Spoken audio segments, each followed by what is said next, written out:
Hello! Here we are. We're live. I'm dropping in a few minutes early to do some housekeeping. Hopefully you can see me. Hopefully you can hear me.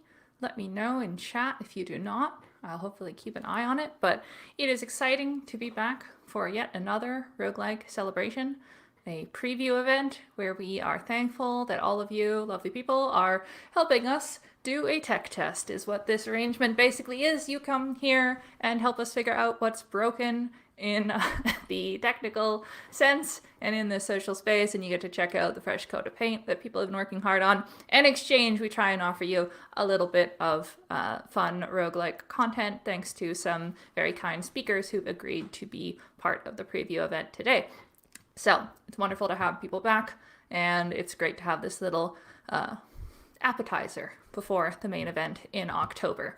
So running through some of the administrative stuff, as I mentioned, it's a tech test. We expect some things to be broken, and we appreciate your help looking into it. If you look in the social space, there is the courtyard. That is a place that has a note wall to leave just general feedback on the space, thoughts, non-critical kind of issues. If you get a chance to do that at the end of the event, we'd appreciate that. If you run into more urgent issues, you can type /mod, and that will send it directly to us. So if something's like seriously broken, let us know. But yeah, we appreciate you giving us a heads up about what you're running into. Which also, this is a purely volunteer organization, as you might know, and that is a tricky thing to keep going. You might have seen when you were logging in potentially that our Google sign-in doesn't work anymore. Apologies for that. We just don't have a lot of people who are working on the mud these days, and it kind of takes all of our bandwidth just to keep up, more or less, with the bit rot over time. So if you know anything about web development and such and are interested in helping make this event happen, or just even specifically helping with some bits of this lovely social space, we would love a hand. Get in touch with us. If you go to the website, there's a contact email that you can reach out, and we'd love that. It's all handled through GitHub, open source, easy to work on. I'll also mention too, we don't pay ourselves as volunteers, but we do we pay our speakers, our captioner, our artists, everything like that.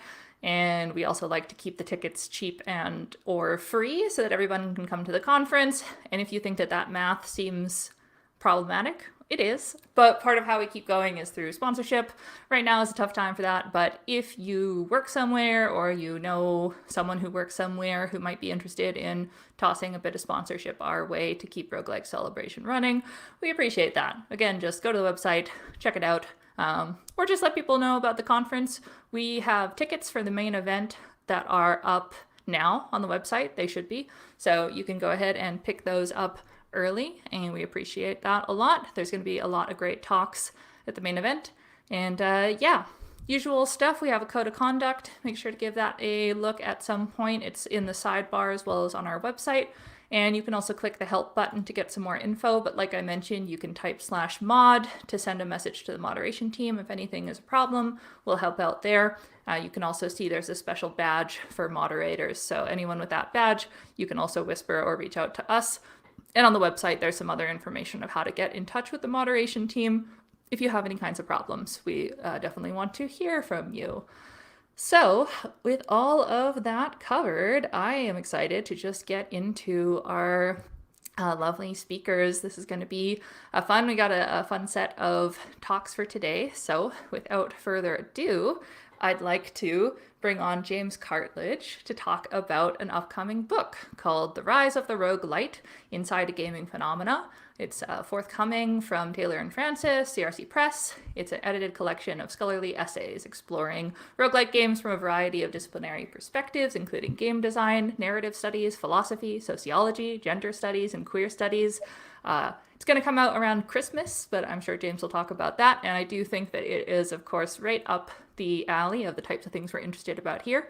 So we thought that the preview event would be a great chance to talk about it. We'll have some room for audience Q&A and just basically James give you a chance to talk, and we'll bring on a couple other co-authors in a little bit. Yeah, thank you so much for the very kind introduction and for the opportunity. It's really nice to be with you all, and I'm really pleased to be joined by a couple of my fellow authors with the book. That'll be really nice to hear from them. So yeah, I mean, you basically covered it all already. So this is a book about roguelite video games. It's a multidisciplinary collection of essays. We've got some philosophy in there. There's a sociology essay, as you said, the one coming at it from narratology kind of perspective, one about romance, and it's just a really nice mix. And I think I'm quite proud of what we've achieved. And I think I can speak for my fellow authors when I say, yeah, we're quite excited to put this out there. And yeah, it's coming out on CRC Press, which is also home to some really good books about roguelikes, exploring roguelike games, and David Craddock's fantastic history called Dungeon Hacks. And I think we'll be in good company. So yeah, I look forward very much to hearing your questions and getting into it with you. Yeah, absolutely. And I understand you have a quick presentation to start with to just run us through the basics of what the book's about. So Yeah, sure. get that up. If I can. Yeah, so I feel like I should just introduce myself very briefly. My name is James Cartledge, and I am a postdoctoral researcher. I actually have a PhD in philosophy. I'm not a game designer or anything. I have no clue about how to go about designing games, but I spend a lot of time analyzing them from the perspective of philosophy and psychology, and what Ian Bogost famously called procedural rhetoric. And I'm interested kind of in what games tell us about what it means to be human in the modern digital age. I've written about games like Dwarf Fortress, Darkest Dungeon. I have a forthcoming publication coming out about the Berlin interpretation and genre, and what cognitive scientists call prototype theory. But the book I'm here to discuss is about these types of games, and what are often referred to by fans, critics, and commentators as roguelites.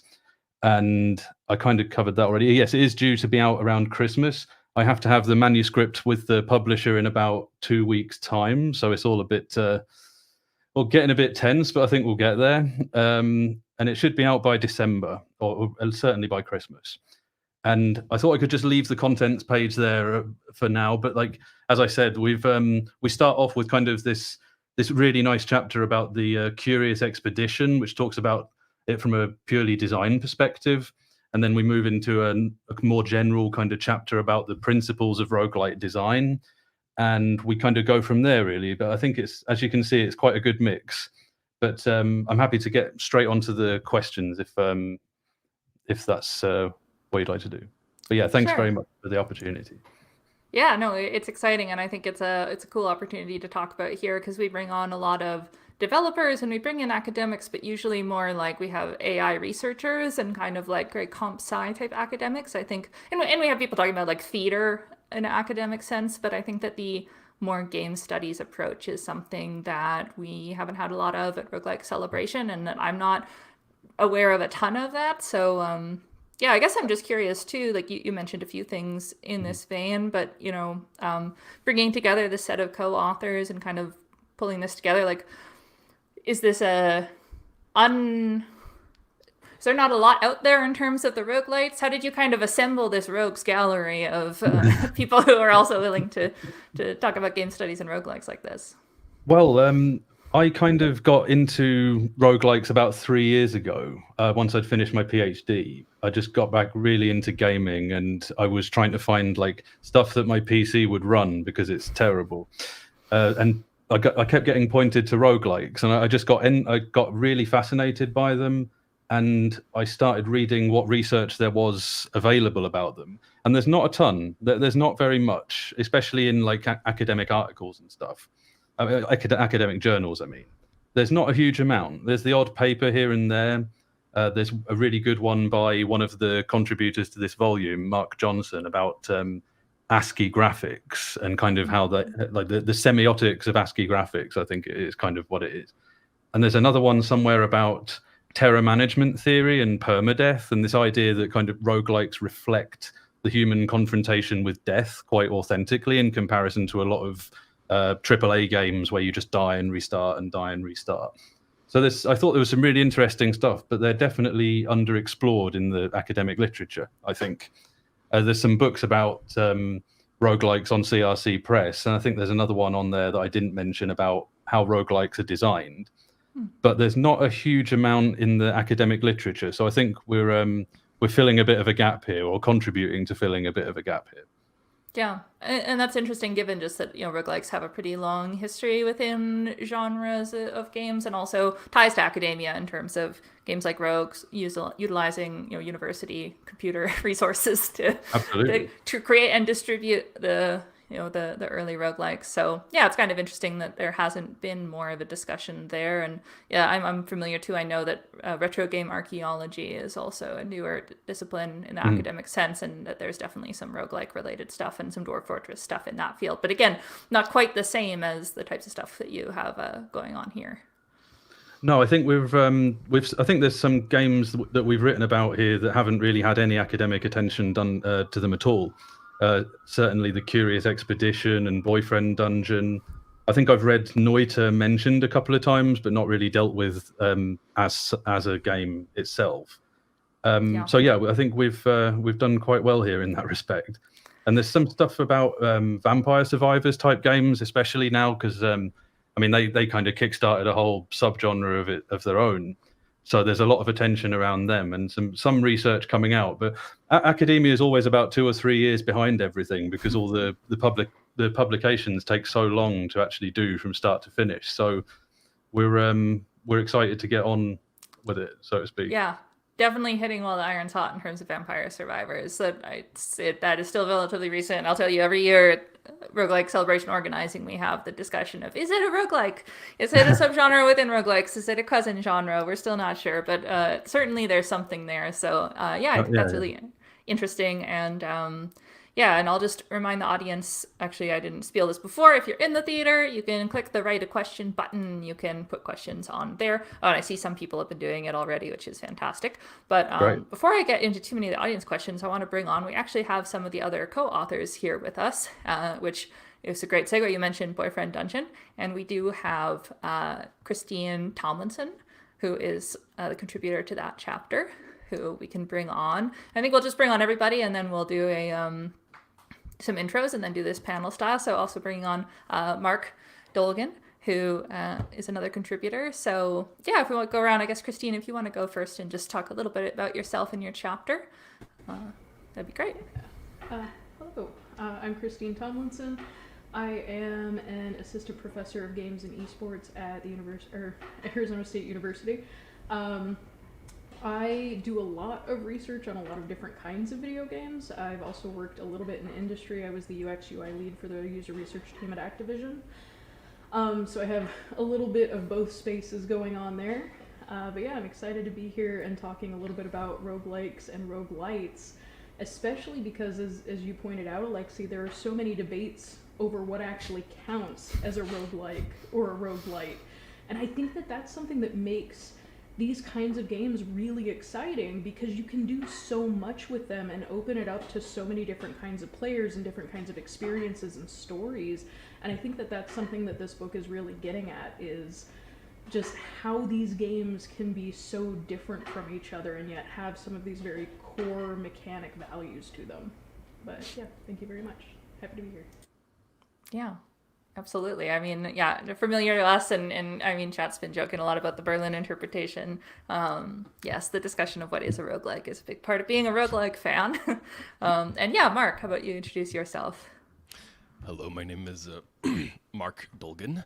I've been working in the video game industry for many years in many different fields, specializing mostly in roguelikes and roguelites. But I'm a game designer as well as a video game consultant.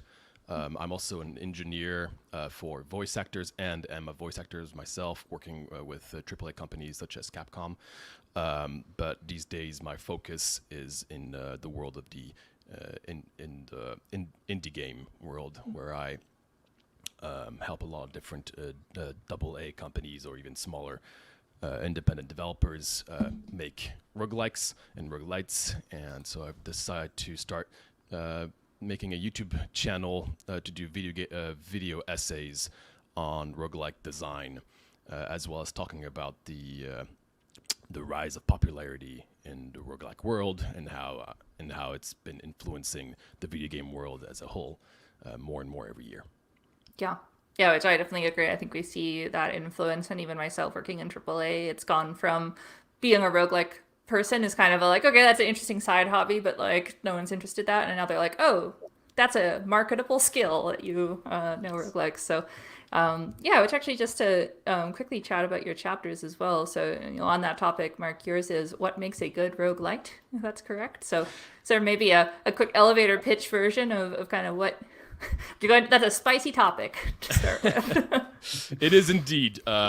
Basically, I've spent all my years really playing video games and always taking notes while I was playing for the past 15 years or so, even early on while playing Flash games, which obviously there can be a lot of similarities between roguelikes and the likes of Flash games that we would see in the early years of 2000.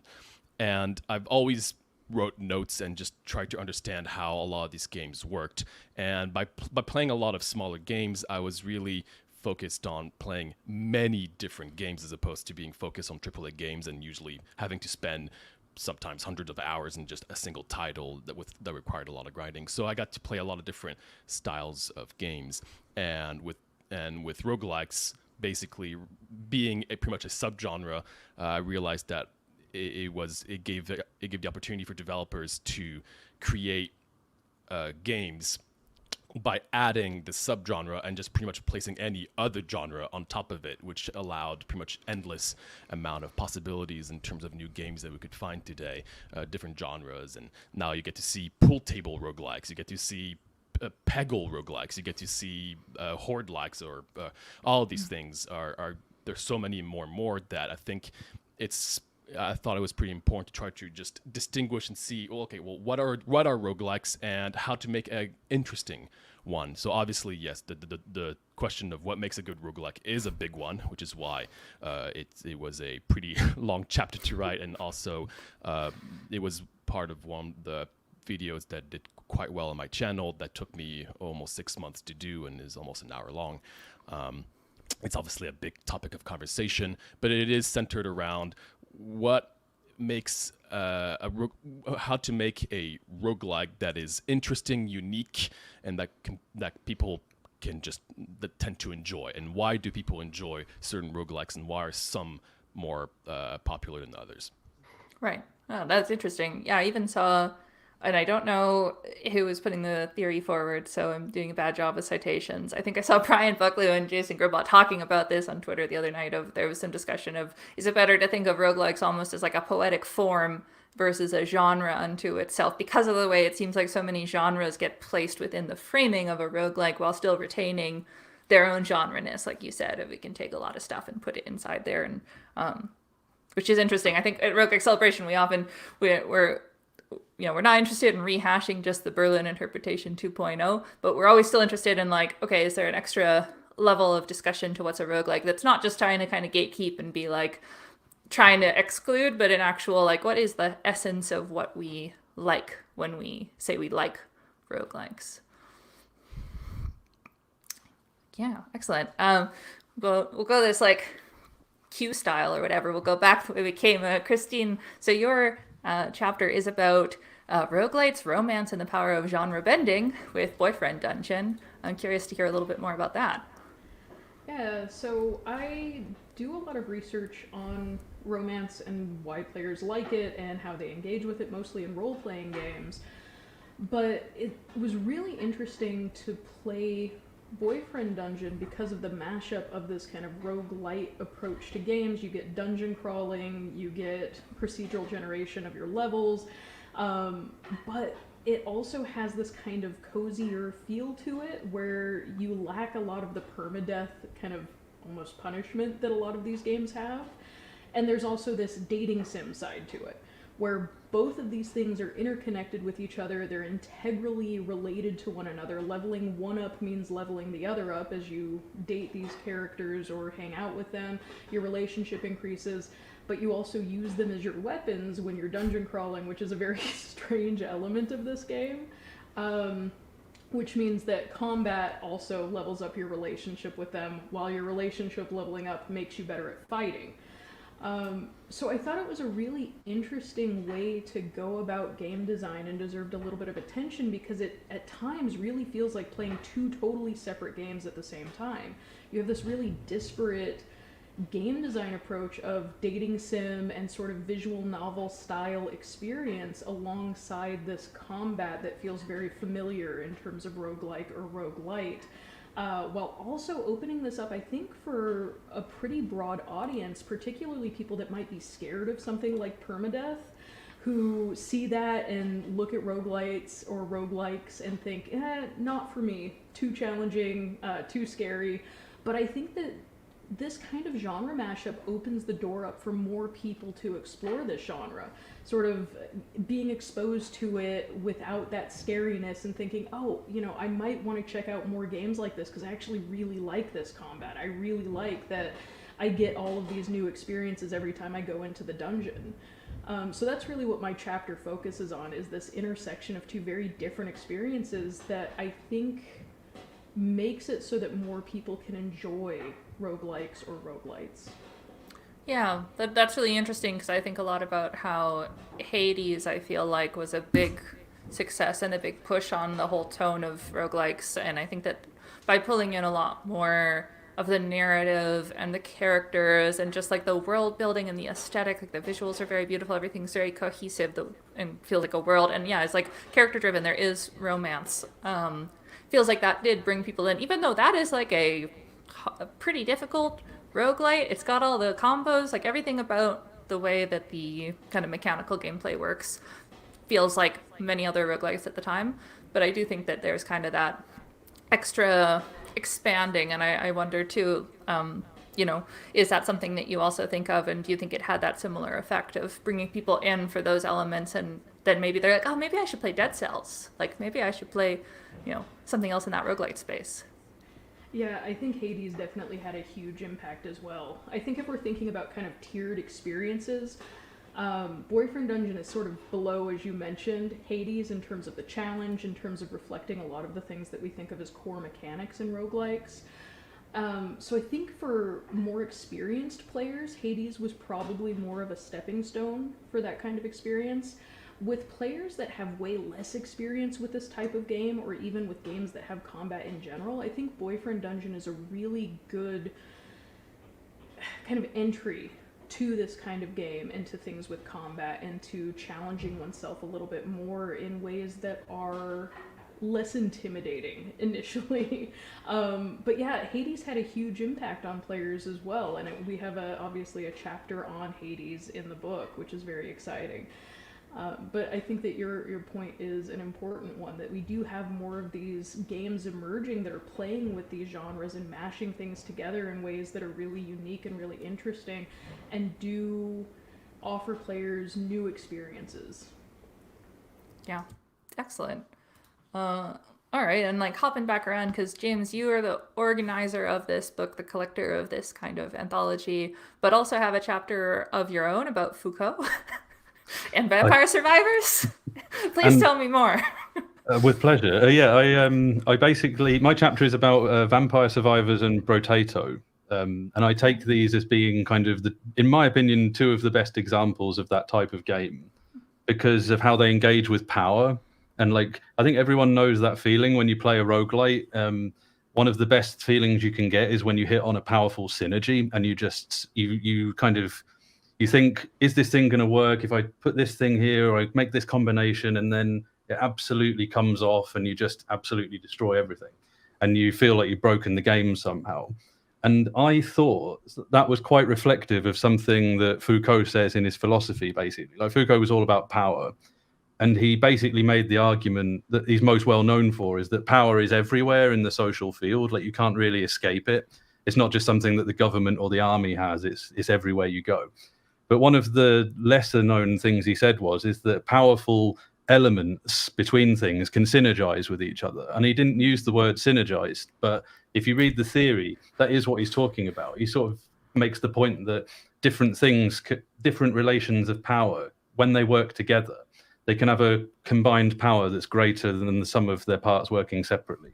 And I just think that's something that those types of games latch onto really forcefully, I think. And it's one of the, I think that's partly what makes them so exciting, those exhilarating moments when you find powerful synergies.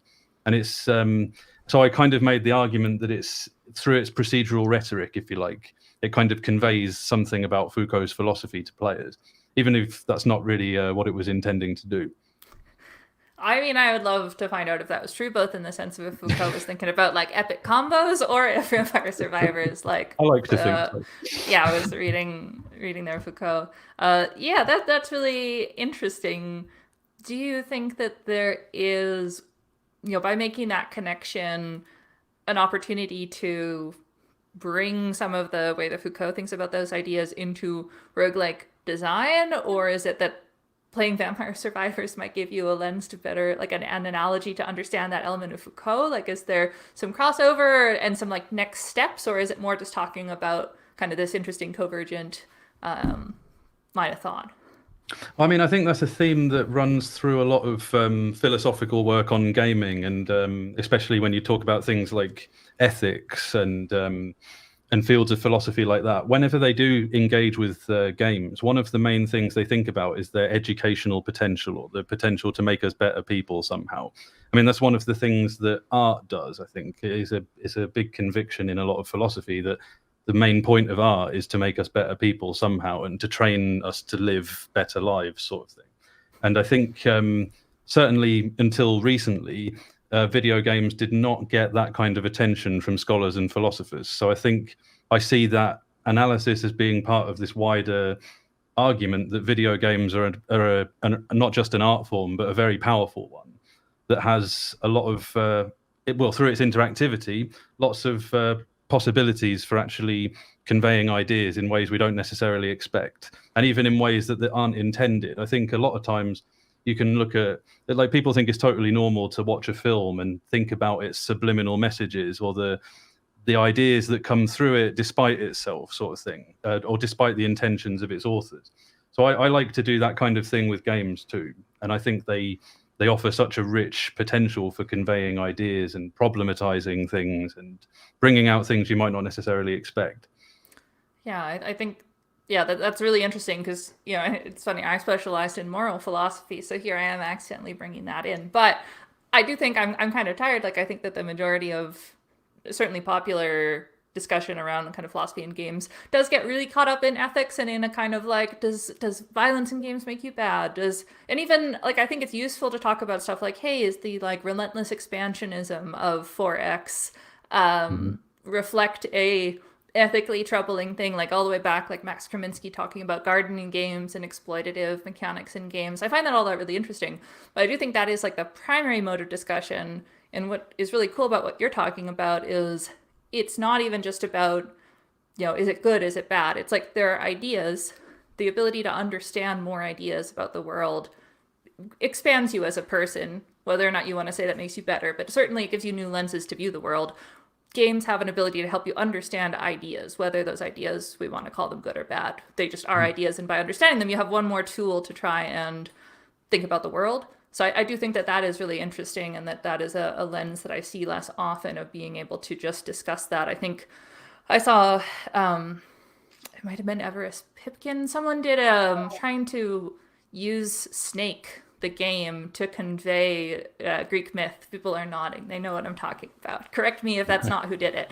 But conveying stories from, I think, Sisyphean, like different kind of Greek stuff through the mechanics of Snake, which is just a cool idea of like translation.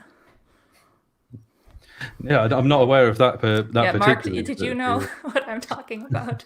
Or does it just sound cool? No, I have heard of it, but I don't know the details of it. I was hoping to hear more from you, because I've heard this fairly recently, actually. Yeah, I'm going to look up while I'm vamping, because I think I remember where it was mentioned, but while I find that, yeah. No, I think that's really interesting, and just, I guess that kind of a correct, talking about it, James, of it's about the fact that it helps you understand an idea, whether or not, like, you could have a different discussion about whether or not the delight in the accumulation of power is a good thing, but whether or not it is, understanding methods of power is its own a separate discussion, really. No, absolutely. I mean, the amount of Yeah, I think you're right when you say that a lot of academic discussions about ethics in games do tend to get focused on the violence question quite a lot, and that kind of obscures a lot of other ethical issues that you could raise and raise in different ways. I mean, on the point of 4X and grand strategy and expansions and stuff, I don't know if you're aware that a game came out recently. I can't remember the name of the person who made it, but it's called Civilization, and it's like a post-colonial critique of the Civilization games. And you play as two students that are putting together a book report about history. And it gives you like different ways to actually play out that history, where you can like focus on empathy rather than conquest, and about winning hearts and minds rather than winning wars. And it just seems fantastic. And it's just another example of how much of a different direction you can push this kind of thinking in when it comes to video games. Yeah, absolutely. I found it. It was Pip and Bar who put together a game. I'll share a link to it in the chat, which then we can embed in this video later. But yeah, which actually Tanya Short is the person who told me about it. This is all just the small world of proc-gen and games. Well, excellent. I think, yeah, opening things up to audience questions and kind of roundtable discussion, everyone able to chip in. I'll start with just a super easy question from chat, which is your thoughts about what it means to be human. Gets a real philosophy. But specifically, I think, maybe riffing off of, you talked about how there's some thoughts of like death and what roguelikes have to tell us about death, and Right. games thinking about that. Like, is there anything in that big realm of kind of the real big question pictures from roguelikes and what they teach us? Well, I almost wrote a chapter about death for the book, and I ended up changing my mind for one reason or another. But the point was going to be basically that in most, I mean, the majority of like AAA games, death basically means nothing because it has no consequence. Because you can just keep trying and trying and trying, and then you repeat and you restart at the next checkpoint, and it can take on a narrative sense. But if you're talking about how it actually structures the gameplay, and if it's reflecting something about the human experience, a lot of games don't really approach death in a very deep way. And one thing that I think the mechanic of permadeath does is it brings games closer to an authentic confrontation with human morality. And everyone that's played a roguelike knows the fact that death is hanging over you in such a profound way, it really shapes how you make your decisions. And it really shapes like how you approach the tasks that you're engaging with from moment to moment. And this is basically a thread running through all of existentialist philosophy. The idea that death isn't just what completes your existence. It's not something that just happens to you at the end. It's something that actually structures your being all the time. And roguelikes, I think, reflect that in quite a deep way. But one of the deeper points, I suppose, that's not just about roguelikes is that, I mean, philosophy is really good at talking about existential angst and boredom and anxiety and melancholy and all this sort of thing. And, that's the most famous part of existentialism and things like that. But one of the things that maybe doesn't get talked about enough throughout the history of philosophy is what we do in response to this anxiety and this boredom and this thing. And one of the key answers to this is that we play, and that we find meaning in playing and competing and things like that. So there are people in game studies who are making the argument actually that it should be renamed play studies, because that's really what's important about what we're studying, rather than the fact that this sometimes happens in the form of games. It's the idea that we play, and this is a structural, really important structural part of what it is to be human. It's not a secondary concern. Every culture plays. Every culture has things that they find meaningful that are about play, whether it's games or sports or anything that revolves around the notion of play. So I think that's really the central concern when it comes to philosophy. Right. Yeah. And I mean, like we were just talking about ways, obviously roguelikes get a lot of focus on death, because I think that's a notable thing within that genre. But just generally of like, how do we understand really big ideas and existential ideas, often like through art, through ways to metaphorize, and games let you do that in a way that you're also engaged with it and kind of interacting back and forth with it, which I think is really interesting. Mark, Christine, any thoughts on existential roguelike? In terms of like the overarching question outside of video games, I guess that is quite the conversation. One thing I will add, I guess, is something that's quite interesting to look in terms of roguelikes in its developing years is obviously originally there wasn't much of a reason for it to start over. It was just, well, that's just how the mechanics of the games are, and there wasn't too much thought put into it. But more and more we are seeing more roguelikes and roguelites really trying to put more of a focus on the reasons behind the character's death. Whether you look at Cobalt Core or even Hades, these, like a lot of games these days, try to just have some sort of a reason as to why the player is restarting. And what this ends up happening is it makes a lot of roguelikes be more and more have more and more importance within the lore and the actual story, which is something that wasn't really much of a focus a few years ago when where action roguelikes were starting to get more and more popular. There wasn't as much of a priority in making sure that the game could be immersive within its story. But I'm feeling like we're seeing this happen more, especially with thanks to Hades. I think developers are starting to realize that there can be a great story that is linked to this subgenre outside of just having it be there for gameplay. And from what I've seen and from my experience, I feel like developers are trying to push the idea that starting over is okay, even if you end up dying, even if you have to lose absolutely everything. You just come back and try again. And I think a game that does that very well is a smaller roguelite that I've been working very hard on the video currently, called The Void Reigns Upon Her Heart.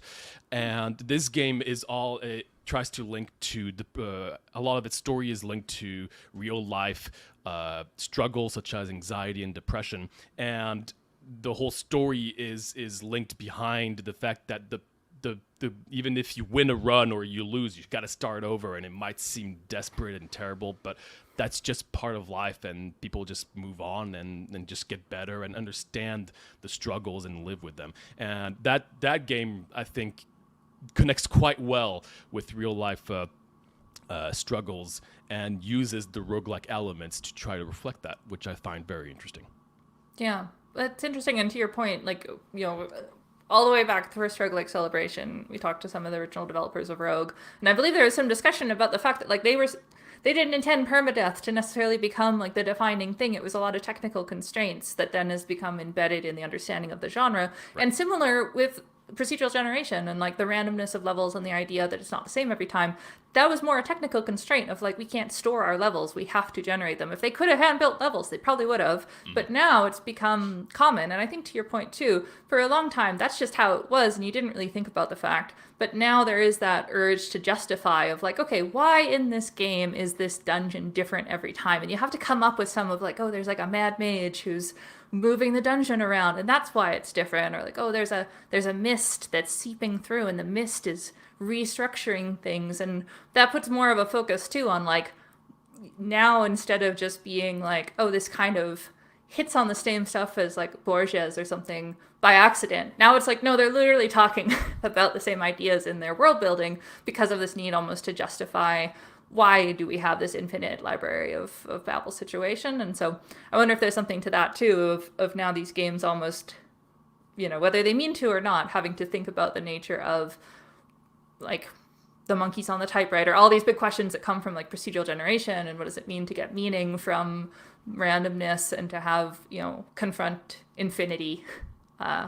That's also very interesting. I've realized more and more that there's two very distinct vibes, or I don't know how to say in English, but just styles to roguelikes these days.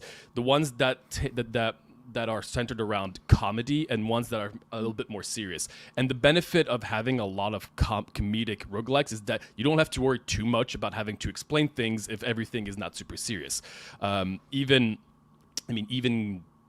some of the biggest roguelikes ever don't have the deepest lore or explanation as to what's going on. But if there's humor put into it and you don't really take things very seriously, then players don't really have to worry too much about lore. But the moment you make a game a little bit more serious, then people want to get immersed and want to have reasons and potentially want to explain, why am I starting over? Is it just because it's a video game and, I got to start over, or is there a reason?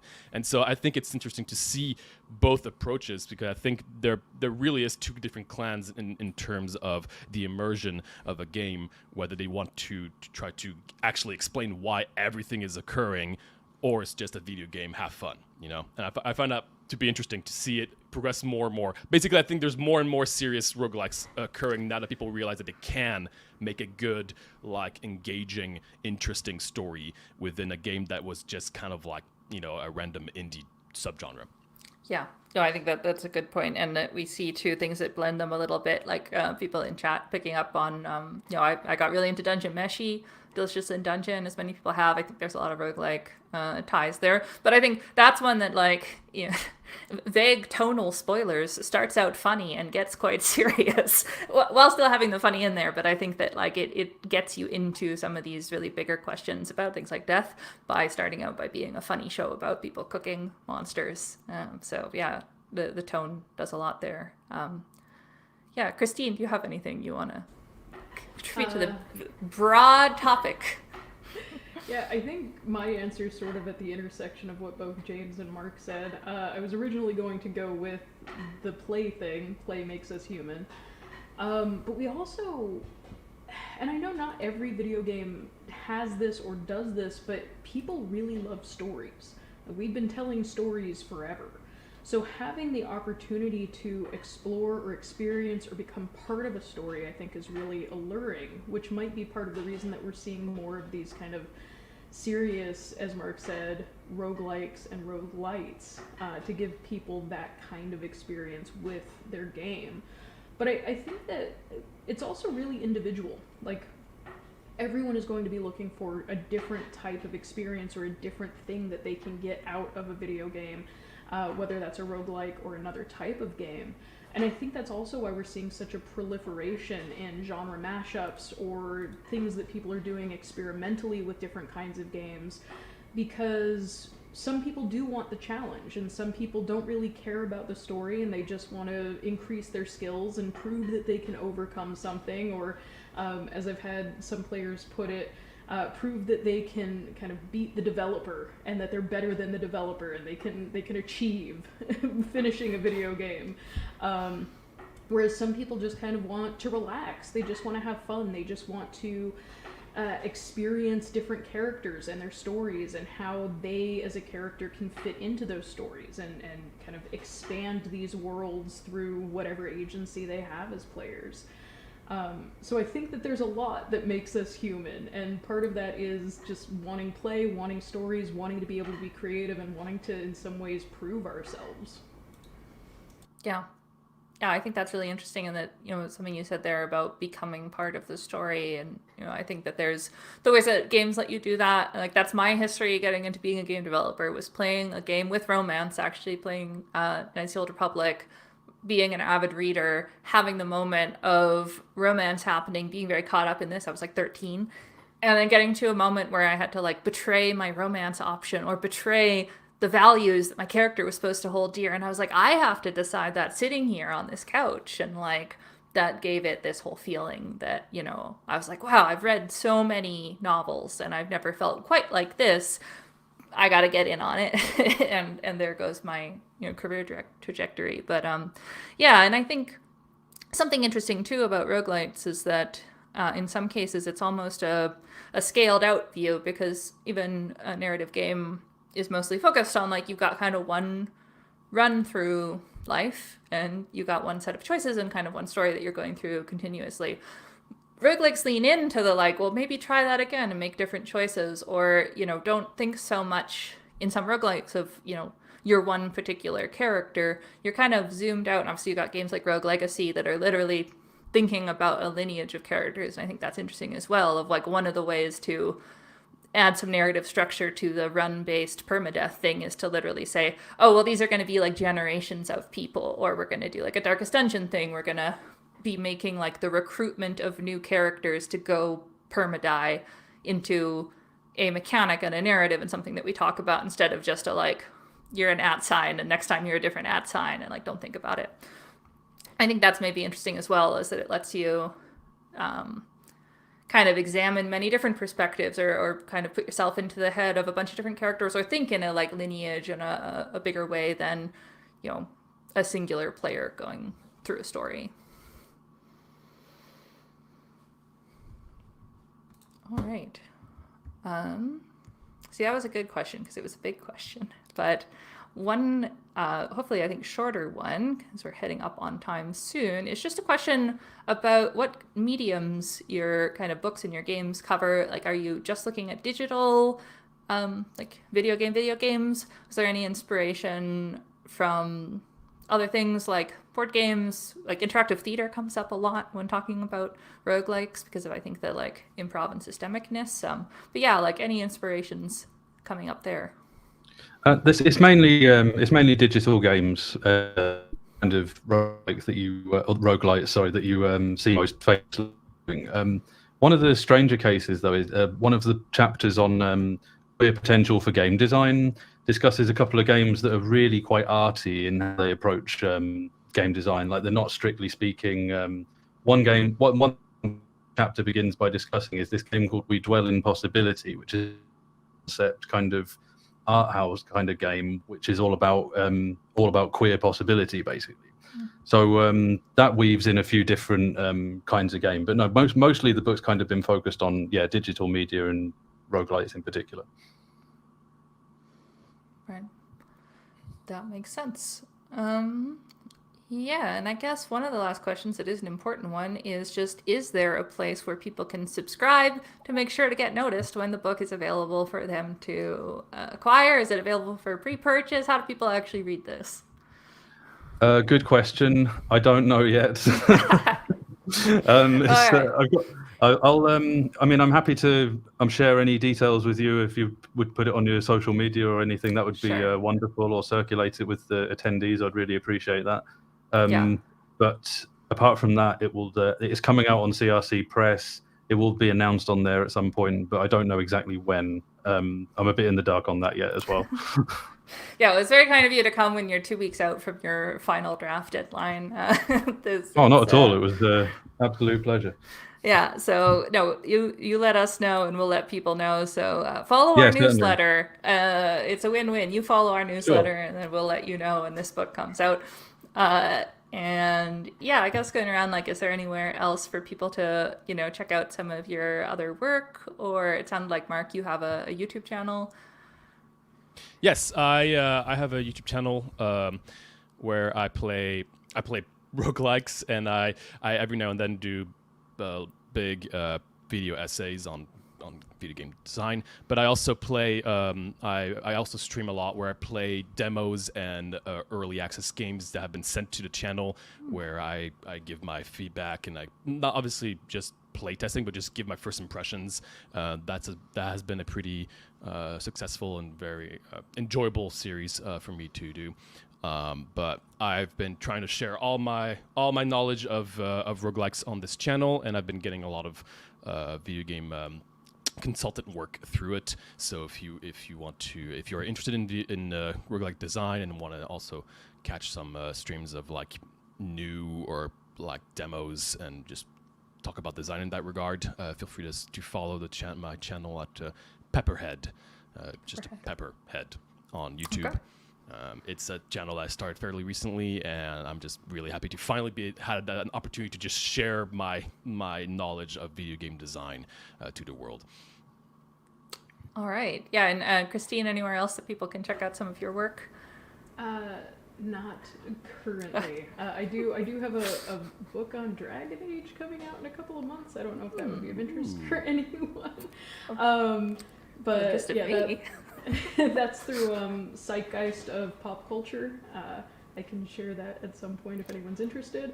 I don't know. Maybe I need a YouTube channel as well. Maybe I'll follow Mark's lead on that because it sounds like it's really interesting and pretty cool. But yeah, thank you for having me.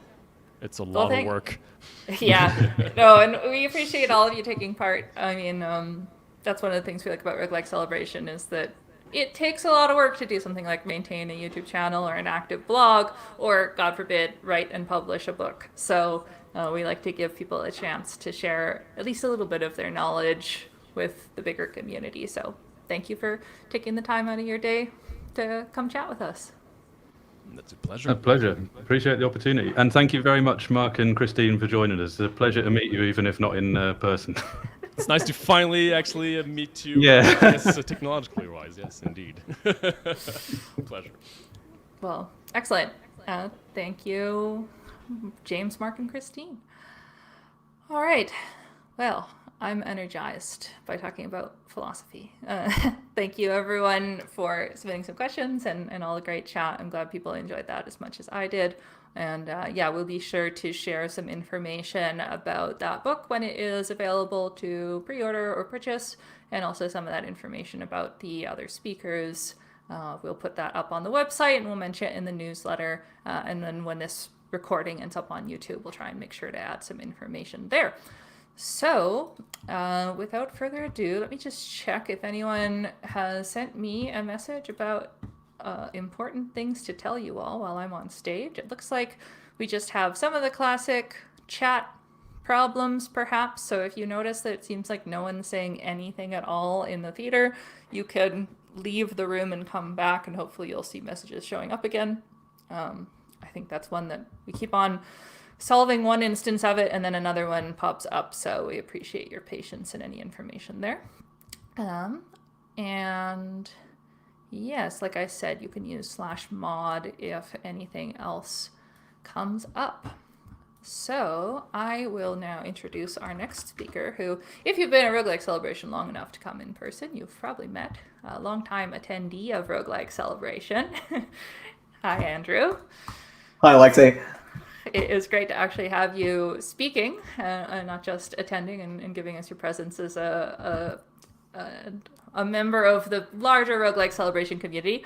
But you are a software product executive, former video game studio head, published board game designer, and you're here to talk about combos, which is something near and dear to our heart. Yes, and thank you for the intro, Alexei. It's been a great 8 years, and I don't know. I hope we can keep this. I know we can keep this subculture going for another 80 years. I hope we can keep the conference going for, another 80. It's one of the best ones I attend every year. Cool. All right. Thank you, everyone, for coming to Roguelike Celebration and to this talk. A brief introduction to start. I'm Andrew Sedatal. I'm a product executive and occasional game designer. I'm currently working on Design Life, which lets people use procedural generation to make their homes beautiful. This talk is all about combos. First, we're going to formalize a definition of combo-ness, centering on the notion that combos are definitionally non-obvious. Next, we'll go over the expanding self-improvement space available to the median person alive. Then, we'll go through some biographies of people who have excelled in their fields, looking at how their careers can be viewed through the lens of combos. We'll also consider the notion that high combo-ness paths to success will be increasingly common as this self-improvement space expands. Finally, we'll look at how the parallels between combos and the expanding space of real-world self-improvement can be used to achieve experiential goals in game design. Part 1, a definition of combo-ness. Most of us intuitively know what a combo is, or at least we think we do. It's when you get two different upgrades in a game that happen to go well together, right? But let's try to get as precise as possible and see where that precision takes us. Let's start with a first draft formal definition of combos and refine it until we get to something that agrees with our intuitions. Given a set of 3 or more possible upgrades, a combo is a subset of upgrades of size greater than 1 that has a value greater than the sum of its individual parts when accounting for conditions internal to the subset. Let's take the simplest possible example of that. A game with 3 upgrades. A has value 2, B has value 1, C has value 0 unless B is also present, in which case it has value 3. Now let's say you have to pick a subset of size 2 from these 3 upgrades. The values of each possible set are AB is 3, AC is 2, BC is 4. Now, this game probably is not fun unless you're at the Candyland cognitive stage, but more importantly, this definition and example don't actually reflect how the term is used colloquially by game players and game designers. It leaves a loophole for cases such as A has value 10, B has value 1, C has value 0, unless B is also present, in which case it has value 3, which leads us to AB is worth 11, AC is worth 10, BC is worth 4, in which case BC is more valuable than the sum of its individual parts, but it isn't a subset one would voluntarily choose, and therefore most people wouldn't describe it as a combo. So let's redefine our definition to given a set of 3 or more possible upgrades, a combo is a subset of upgrades of size greater than 1 that has a value that exceeds the highest unconditional value of all subsets of the same size when accounting for conditions in terms of the subset. There's still one important gap, though, between the common usage of the term combo and our examples, if not our definition. Our definition leaves open whether the conditional value is explicit or implicit. That is, whether there is a conditional value increasing effect directly flowing from the upgrades themselves, or whether the value increase occurs implicitly after the effects of the upgrades in the subset are passed on into other game systems. Common usage of the term only includes the latter. So BC would not be a combo if this were literally the text printed on the upgrades. A has value 2, B has value 1, and so on. But if we change the text on the upgrades to the equivalent, A has value 2, B has value 1, take a foo token, and C has value 0, and also grants 3 value for each foo token, most players of combo-centric games would now regard it as a combo. But importantly, they would regard it as not much of a combo because of how obvious it is. In fact, the less obvious a combo is, the more combo-ness players are likely to attribute to it. This example from Magic the Gathering that my CTO Gareth shared with me took 5 minutes to explain, and I think we can all agree, even without a live 5-minute explanation, that it appears to have a lot of combo-ness. This point gets us to something that will be important to drawing out the implications of combos. Combo isn't a binary property, it's a matter of degree. And the matter of degree is dependent on the non-obviousness of the combo's conditional value as much as on the conditional value itself. So let's revisit our definition one more time. Given a set of 3 or more possible upgrades, the degree of combo-ness of a subset of upgrades of size greater than 1 is roughly the product of the degree to which its value exceeds the highest unconditional value of all subsets of the same size and the non-obviousness of the conditional value when accounting for conditions internal to the subset. Or if you're bored of all this logical formalization, a combo is a subset of upgrades whose value is higher than what you'd get if you picked purely on unconditional value and non-obvious. Part 2. Life keeps getting more combo-located.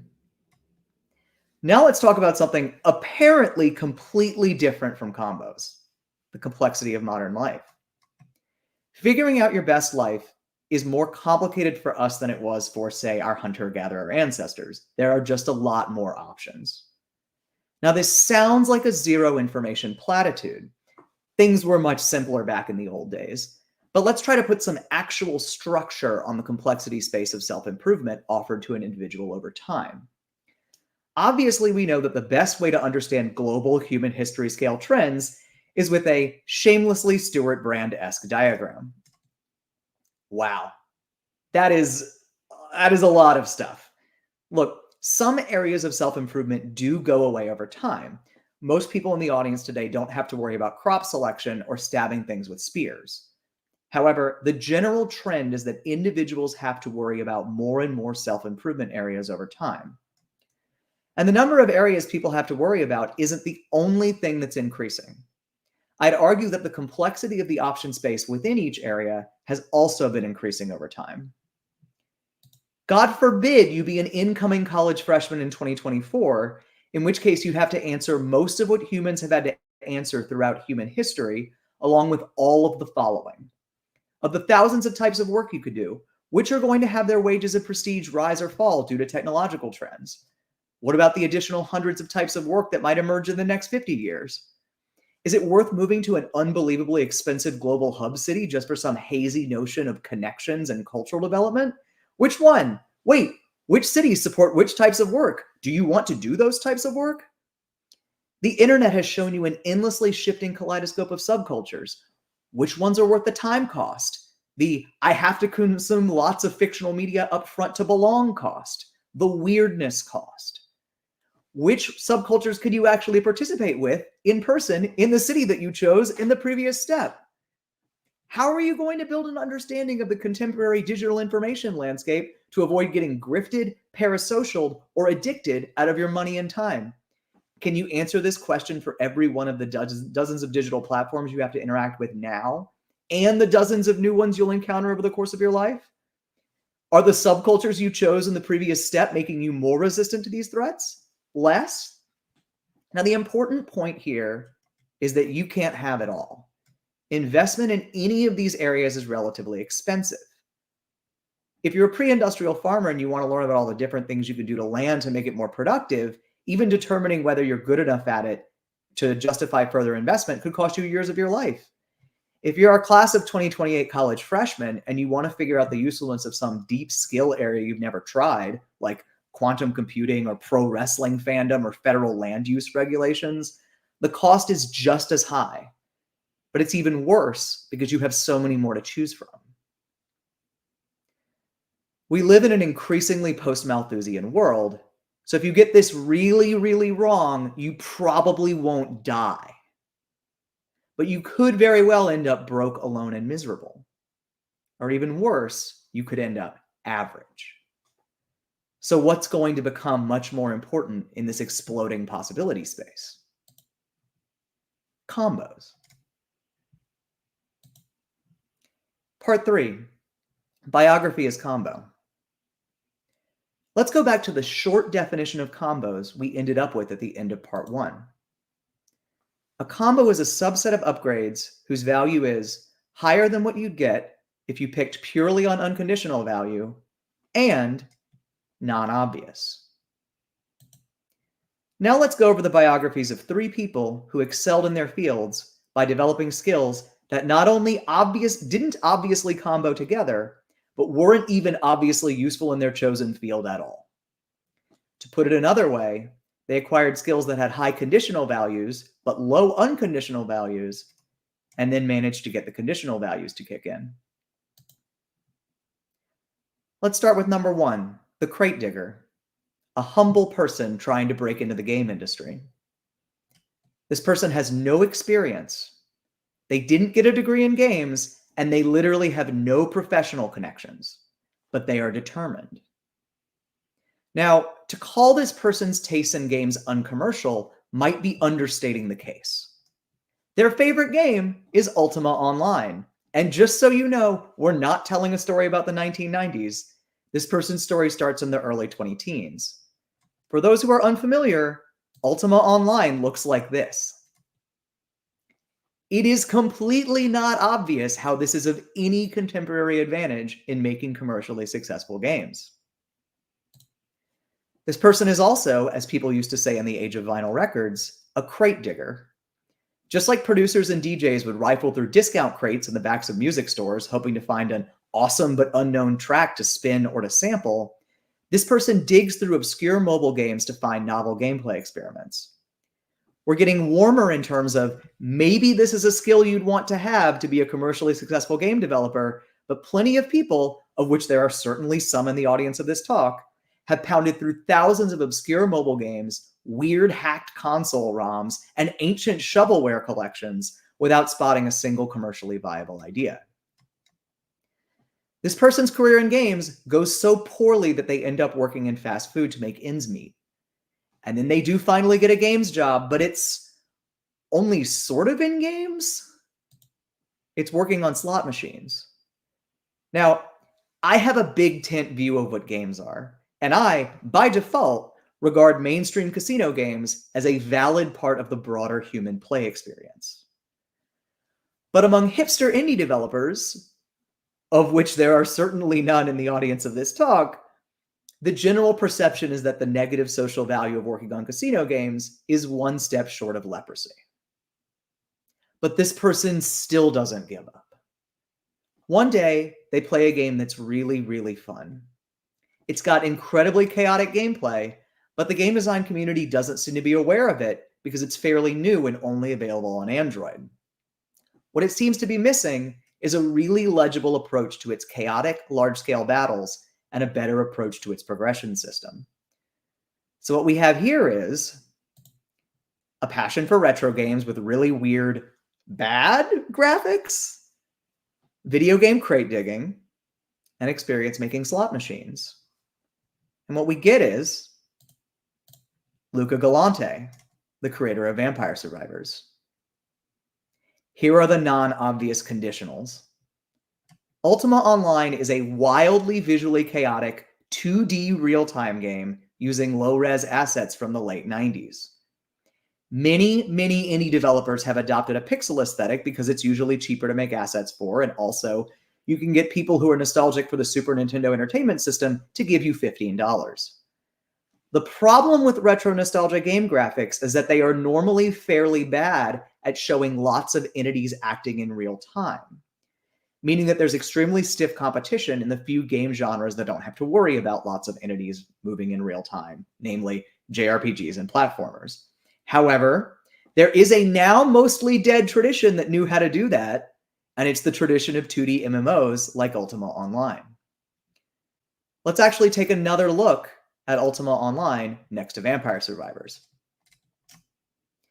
I don't know for sure if the developers of 20XX and Rogue Legacy and Shovel Knight and Axiom Verge and Enter the Gungeon could have pulled off A, retro console graphics, while also B, having hundreds of active entities on screen, thus solving Steam top of funnel with SNES nostalgia, while also breaking through into a totally new game genre to avoid gameplay competition.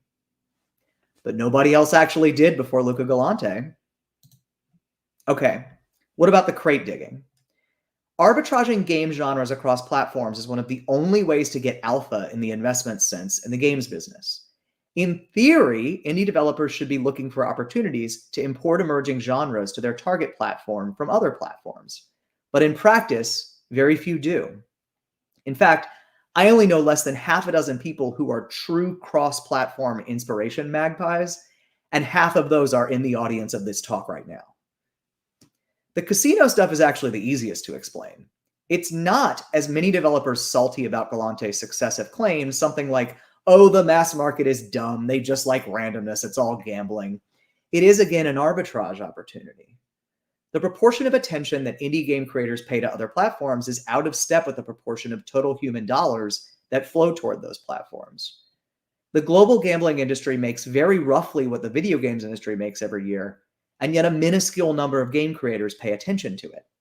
There was going to be something worth importing if someone dug around, a point reinforced by the breakout success of Balatro this year. Biography number 2, the ice skater. Let's say that you're an aspiring professional ice skater.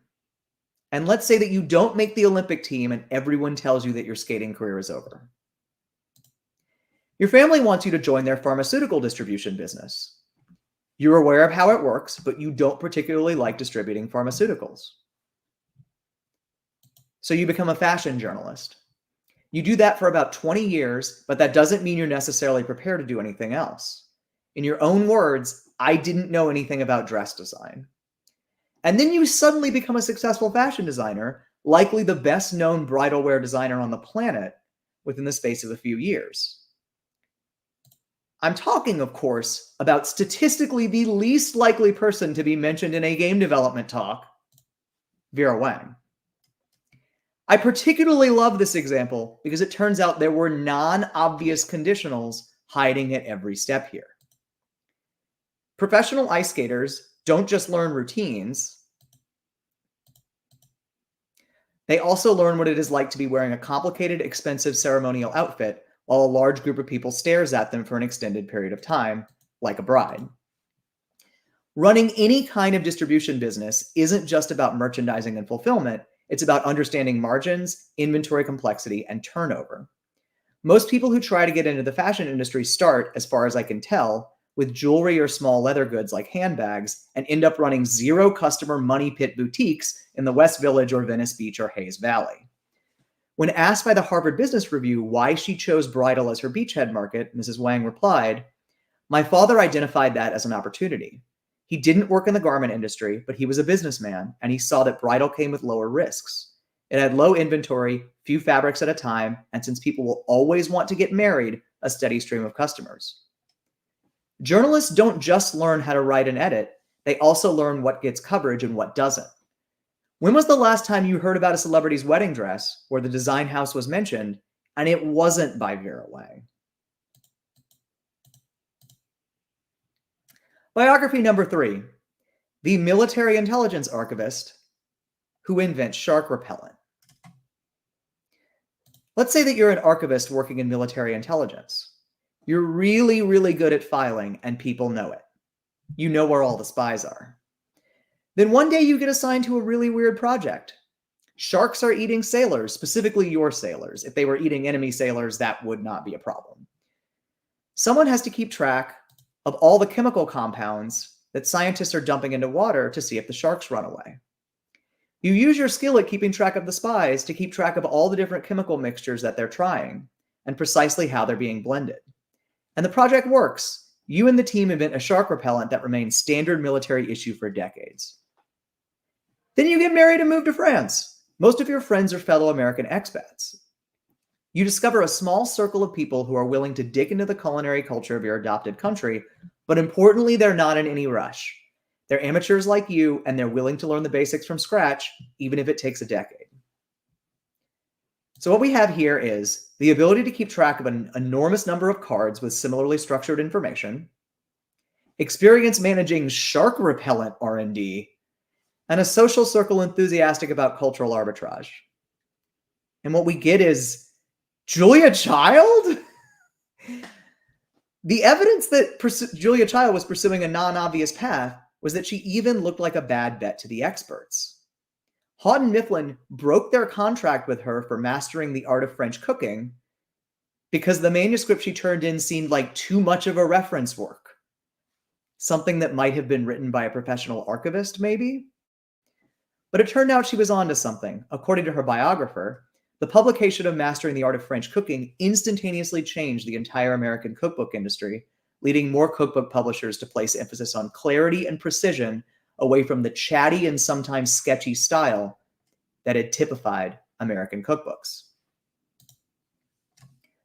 So I'll admit that I deliberately picked underdog stories here, but I picked underdog stories where the underdogs succeed not only through sports movie style grit, although all 3 of our subjects certainly had plenty of grit, but because they acquired and exploited a non-obvious combination of skills.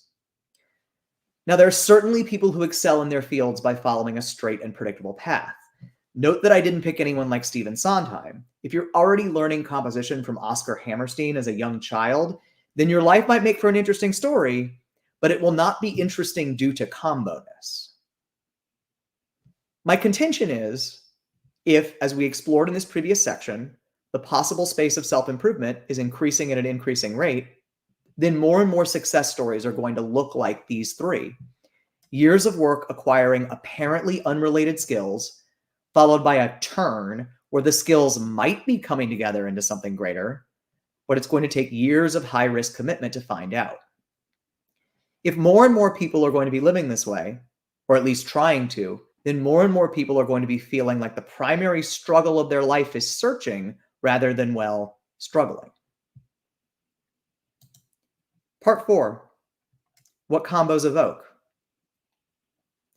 As noted at the beginning, this talk is not going to argue that games make you better at life. Sure, I pointed out some ways in which life is sort of like games, but the point here is not that you should play games with combos to get better at your professional and personal endeavors. I am pretty sure that Vera Wang has never played Magic the Gathering, and I can guarantee you that Julia Child never played Vampire Survivors. So why did I bother going on and on about how real life has dynamics that sort of look like combos? It's because I'm about to make an argument in the opposite direction about how to make games evoke life. Games, like any media work portraying a stream of events, work through a cycle of anxiogenesis and anxiolysis. This is a fancy way of saying that they create anxiety and then they make it go away. You're familiar with this notion if you've heard of rising tension and falling tension in literature, or if you've ever diagrammed out gameplay loops. Now, if you want to be able to create anxiety and then take it away, you need a structural understanding of your audience's anxieties. As a very simple example, I will now show you a page of text with F, come see me written on it. Some of you are likely having anxiety flashbacks right now. But if our hunter-gatherer ancestors saw this, they would, I would guess, have no reaction at all. Now I'm going to show all of you an image of a savanna during a drought. Most of you would not have an immediate reaction of anxiety, but again, our ancestors might remember a particularly desperate dry season and feel a deep-seated dread. Importantly, if you want your work to have an impact on your audience, it must be strongly anxiogenic. It doesn't matter if your intent is to force people to gaze unflinchingly at the unpleasant realities of life or to make the most narcotically escapist work possible. In the first case, the irritant won't be consumed without the relief, and in the second case, the sense of relief is in direct proportion to the irritant. A big pearl needs a big grain of sand. So if you want deep reactions of any sort out of your audience, you need to be able to evoke deeply. As far back as we're able to peer into the history of human storytelling, narrative has mostly involved a hero who has a relatively well-defined goal and just needs to stick to it. The archetypical hero's journey is full of refusals of the call, obstacles, temptations, fearful challenges, etc. Structurally, it's a single highway with some off-ramps, and the struggle is about not being weak or stupid or short-sighted enough to take the off-ramps. And this made sense for a world where the primary economic virtue by a long shot was just accept commonly held virtues and then work hard at them. But in our increasingly combo-centric world, this overwhelming tide of superficially viable options is the core anxiety source for more and more people. If you want to create work that appeals to those people, you need to understand how to evoke those anxieties in them and then how to evoke relief. Our time here is far too limited to examine every possible design decision involved in an upgrade system and also elucidate each one's effects on anxiogenesis and anxiolysis. So we're going to look at just one, constructed upgrades versus drafted upgrades. Very broadly, in constructed upgrade selection, the player has perfect knowledge of which upgrades they'll be able to take, whereas drafted is the opposite. Now, in their pure forms, these two approaches to upgrades push the player toward a different relationship with combos. I'm going to make a Goldilocks argument here. Neither strongly constructed nor strongly drafted are as anxiogenic or as anxiolytic as a balanced combination. Think of the experience of engaging with a game in pure constructed mode. You're reading the skills wiki or poring over card databases. Whenever you want to hop back into the game, it's there. Now, think of the experience with purely random upgrade systems, something like the let's try to play with truly random blind decks, that thing that every CCG group tries exactly once and then never again.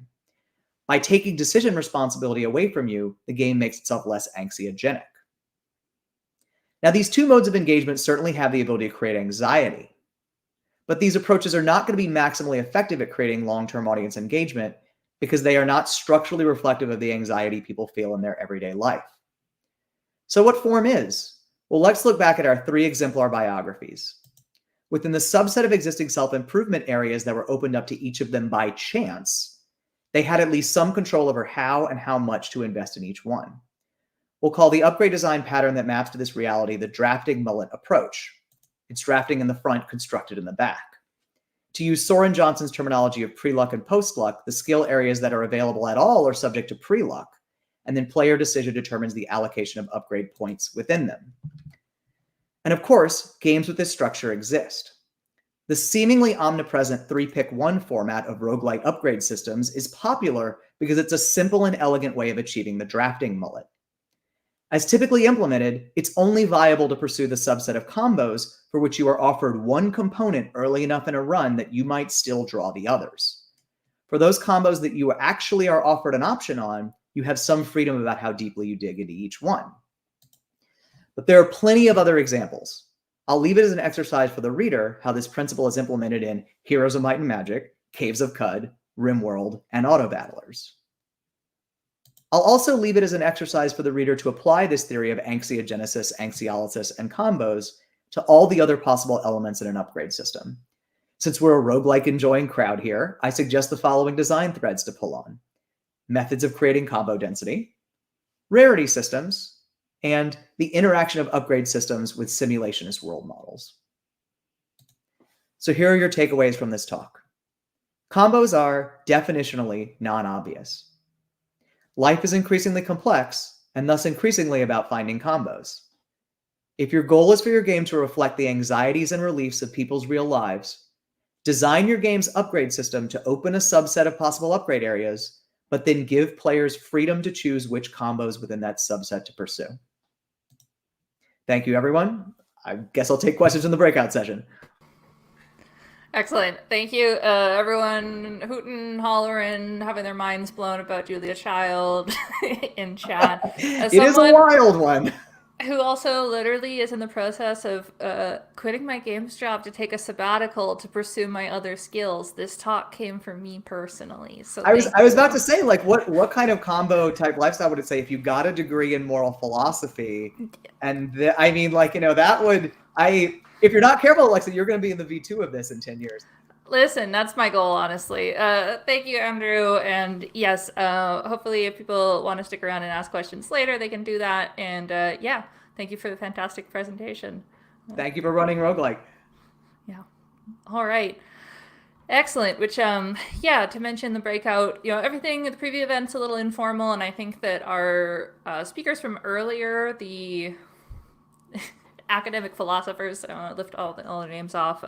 They're mostly all in Europe, which is why this whole event is earlier, in case you didn't know, so we could accommodate international speakers. So I think they've all gone to bed, probably. So we will assign them a breakout room, but it's probably just if you want to talk amongst yourselves about that book. But we will do kind of an informal breakout thing at the end of our final talk, which I'm going to queue up in a minute here.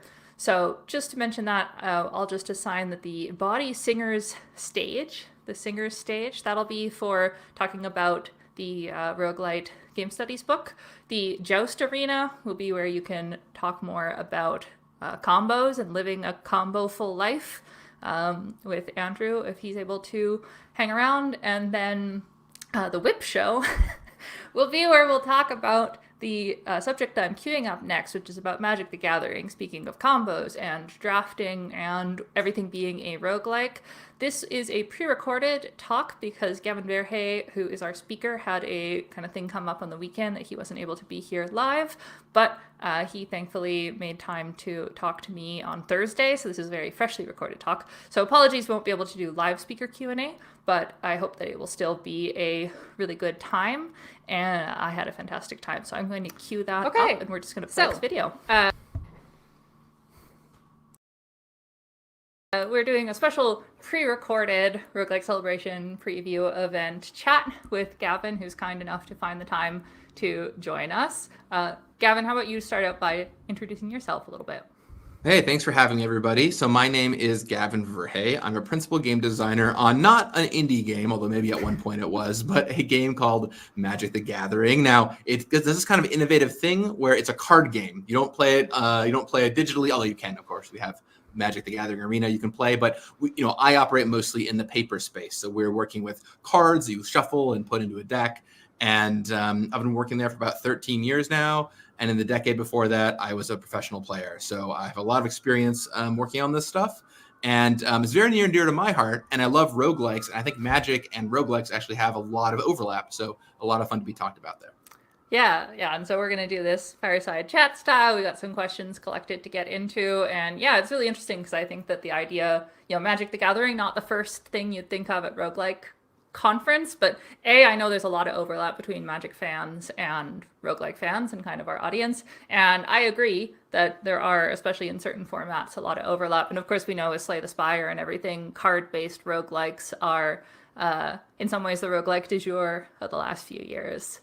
So, right. Yeah. And in many ways, I think of Magic as almost the original card game roguelike. Like, I don't know how many of you have ever played this game, but if you go all the way back to 1997, there's a game called Chandalar, or simply called Magic the Gathering Micropose, but we all call it Chandalar, where you walk around, you start with a very bad deck, and you walk around on a map and you fight against people, and as you beat them, you get cards that improve your deck. And then as you go through the game, your deck gets better and better and better until you're ready to fight the final boss, basically. And in a way, it was like one of the first early roguelikes in 1997 with Magic. So we were there at the very beginning. And I keep saying we got to do something more like that, by the way. So I hope someday we can do a reprise of the roguelike. But anyway, for all of you people out there who want to give that a try, go search for the Chandelar game. It's a classic. It's a real classic. Sounds really great, and I will have to check that out. Yeah, so I think the first topic we wanted to get into actually does have to do with some different formats and kind of what feels roguelike-y and almost kind of run-based, which, and some of our audience is going to be really familiar with Magic, some less so. So explain things as I talk about them, but basically there are the limited formats like Sealed and Draft, where it's kind of a run-based structure. You got your choice-making stage, you're building your deck, you're doing what you can, then you're going to see how far you can take it. When you're done, you kind of you're done. You're going to repeat and do that choice-making stage again. That feels like, in a lot of ways, the most obvious roguelike-y format. So just starting there in terms of the role of limited within the bigger umbrella of Magic, how do you think about that? Do you think that is kind of some of that roguelike element? And how does that fit into the design? Because obviously you're using the same game pieces to support that kind of experience, but also many other more traditional or non-traditional ways of playing a kind of competitive collectible card game. Yeah, it's really fascinating. In fact, I think the reason I'm here at all is because I made some tweet last year talking about how, drafting is like a roguelike. And it really is to me because, just to recap, and you did a great job describing it, when you draft, you sit down, you have 3 packs of Magic cards in front of you. You're going to open one of them up. You're going to pick a card from it. You're going to pass the rest of them to your left. You're going to grab a bunch from your right. You're going to then look at those, pick a card from it, and then repeat this process all the way down 15 cards at a time with the 3 booster packs you have until you have a finished stack of 42 cards that you will then build a deck from. So every single time you draft, it's different. It changes every time. And the people around you, all the 7 players you're drafting with, you sit in a table of 8 when you do this, they're all going to, what they take, of course, is going to impact your experience. So, if I was a video game designer talking about this, I would call it like a multiplayer, not auto battler, but like a multiplayer kind of auto battler vibe roguelike, right? Where you're it's auto battler except without the auto. You're the battler. So you're drafting, and then you get to play against people with the deck that you drafted. Every time is different, and we do a lot of design work to make sure that a few things are true with draft. The first thing we want to do with draft is make sure that it's approachable, right? You're reading a bunch of cards all at once. You have to read all the cards around the table as you're taking them. So one of the ways we control that in Magic is with rarity, right? The common cards are simpler than the rare cards, and every pack has a lot of commons and only one rare. So you can kind of control how complex it is as you're seeing it. And then by the time you get to the game, maybe you have a number of rares in your deck and they have some rares in their deck, but you know what those cards do at this point because you've taken them, or even you might have seen them go around the table once or twice. So we can control for understandability with that. We also do something we call signposting. So to give you all a recap, if you don't know Magic has 5 colors, right? So there's white, blue, black, red, and green. And those colors are the basis of your decks. And you will usually, not always, but let's just for the sake of example, say you're going to play 2 colors usually. So when you're drafting, part of the experience is figuring out which 2 colors of Magic you're going to play and which cards from those 2 colors you're going to play. One of the things we've done is make a bunch of gold cards, meaning cards that are 2 colors at once, show up a little more often at our uncommon rarity, so kind of our mid rarity. Because what that means is, let's say that I'm taking a bunch of red cards and I'm halfway through and I'm I don't know what my second color is going to be. It's a tough choice. And then I see a red-green card come around. I'm oh, I'm already half red. This red-green card is really strong. I'm going to take this, and it's a signpost in the direction of red-green. Because it's an interactive game with these other 7 people, it tells you that no one else is taking the red-green cards, right? No one else wants this red-green card. So it's a safe space for you to go in, and you'll get some cards that go in that strategy. So we do a lot there to help make sure that it's approachable. You can kind of hop on rails, even if you're a newer player, and that you can do that on your first draft or second draft and have a good time.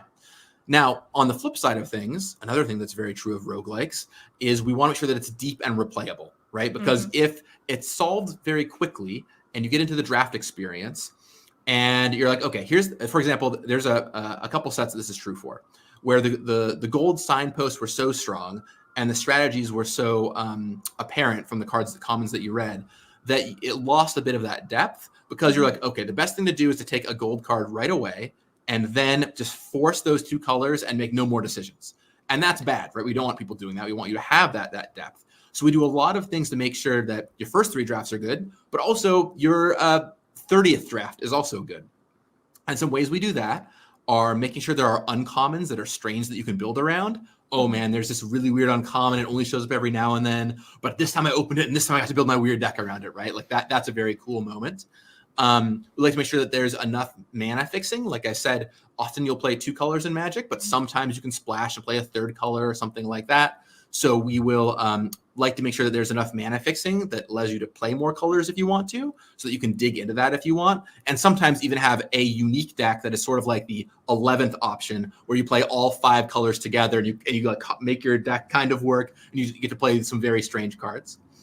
And also, yeah, just making sure that there's enough different interactions at common, even with simple cards, that you'll still be discovering things and discovering interactions on your 30th draft. So we do work at the very bottom and all the way to the very top to make sure that it's both approachable and also replayable. And both those are things that I think are very true of roguelikes as well. We use a lot of the same methods, I would imagine, that you all use when you're making your roguelike games. Yeah, that's really interesting. And I think, there are some, definitely, especially card-based roguelikes, where it is running in a way that's kind of, you're playing cards, but the enemy, set of actions is also cards. But I think rarer that it's the same set of cards, especially since in roguelikes, more common a single-player experience than multiplayer. And so it's interesting to me, too, that it sounds like in some ways it's, the same pieces are being used to think about, how am I building my deck, my character, my kind of build, but also my challenges, my dungeon design is also the same pieces, but that the other people are picking. And so there's some of that too of I want to make sure that when I sit down and play against 6 other people, I'm not also seeing the same 6 decks against me every time. And so that's very interesting if you have to use the same pieces to make both kind of parts of the experience.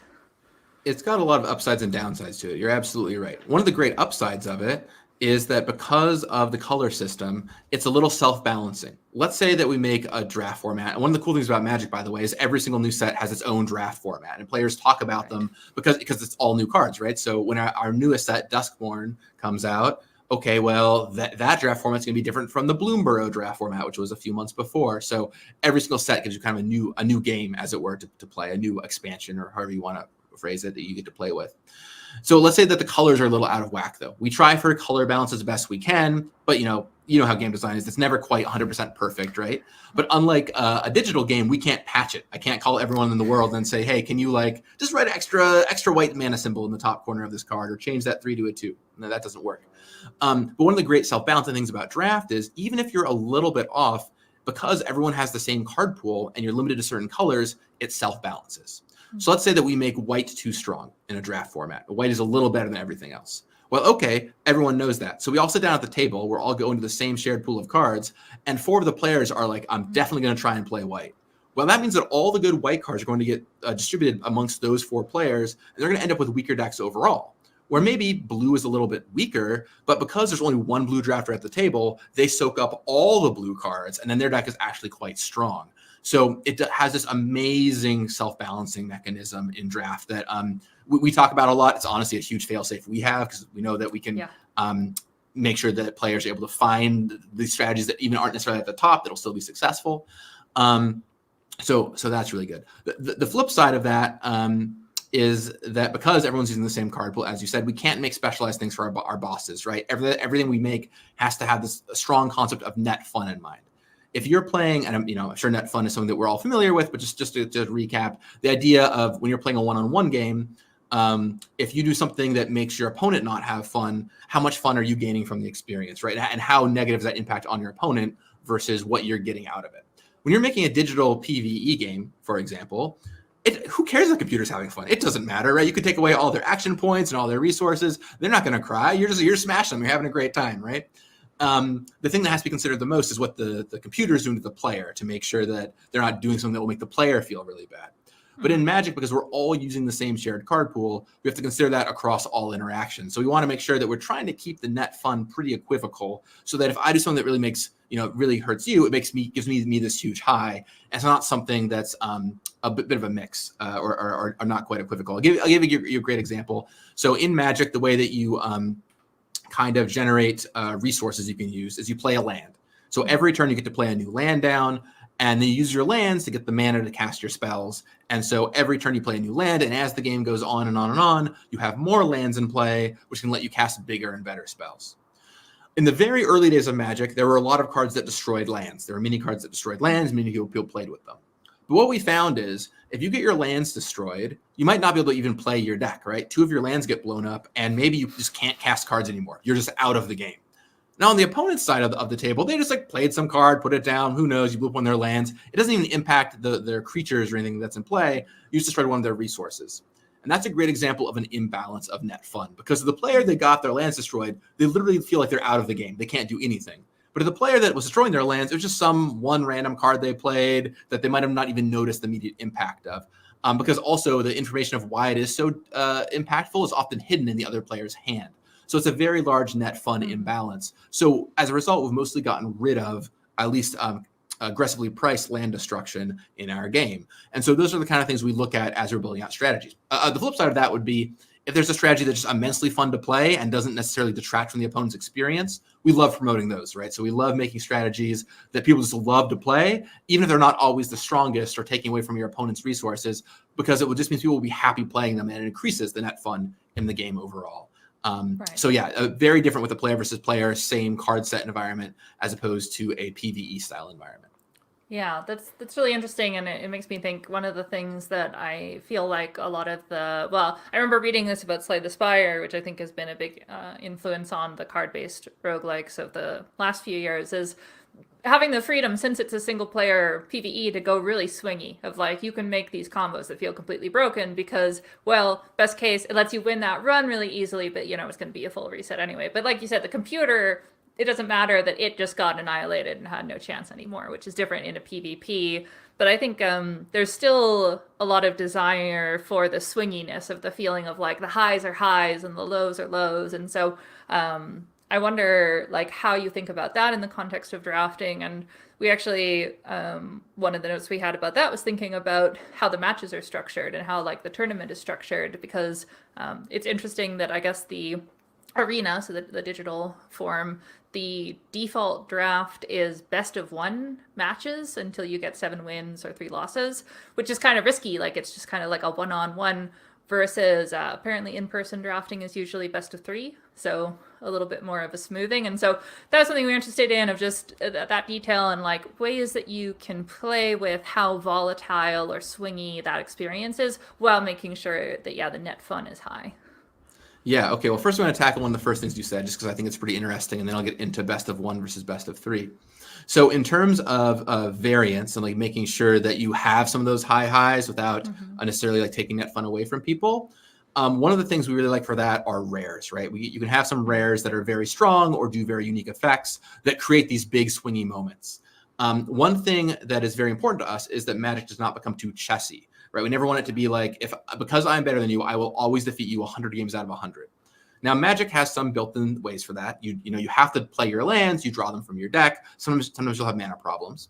But one of the other things that we often like is making sure there's a rare or 2 in the set that are just really strong and can come down early, and that can give a newer player a chance to defeat a more experienced player. Now, it should not always work. It shouldn't be oh no, you play this card, the game is over, you're going to beat me every single time. That's a bad experience for the experienced player, who also presumably has put a lot of time and energy into Magic, right? We don't want them to be just defeated by that. But we want something that gives the newer player a feeling like they have a chance sometimes. And so our rares can do a lot in that space. And kind of finding the right amount of variance on our cards is really important.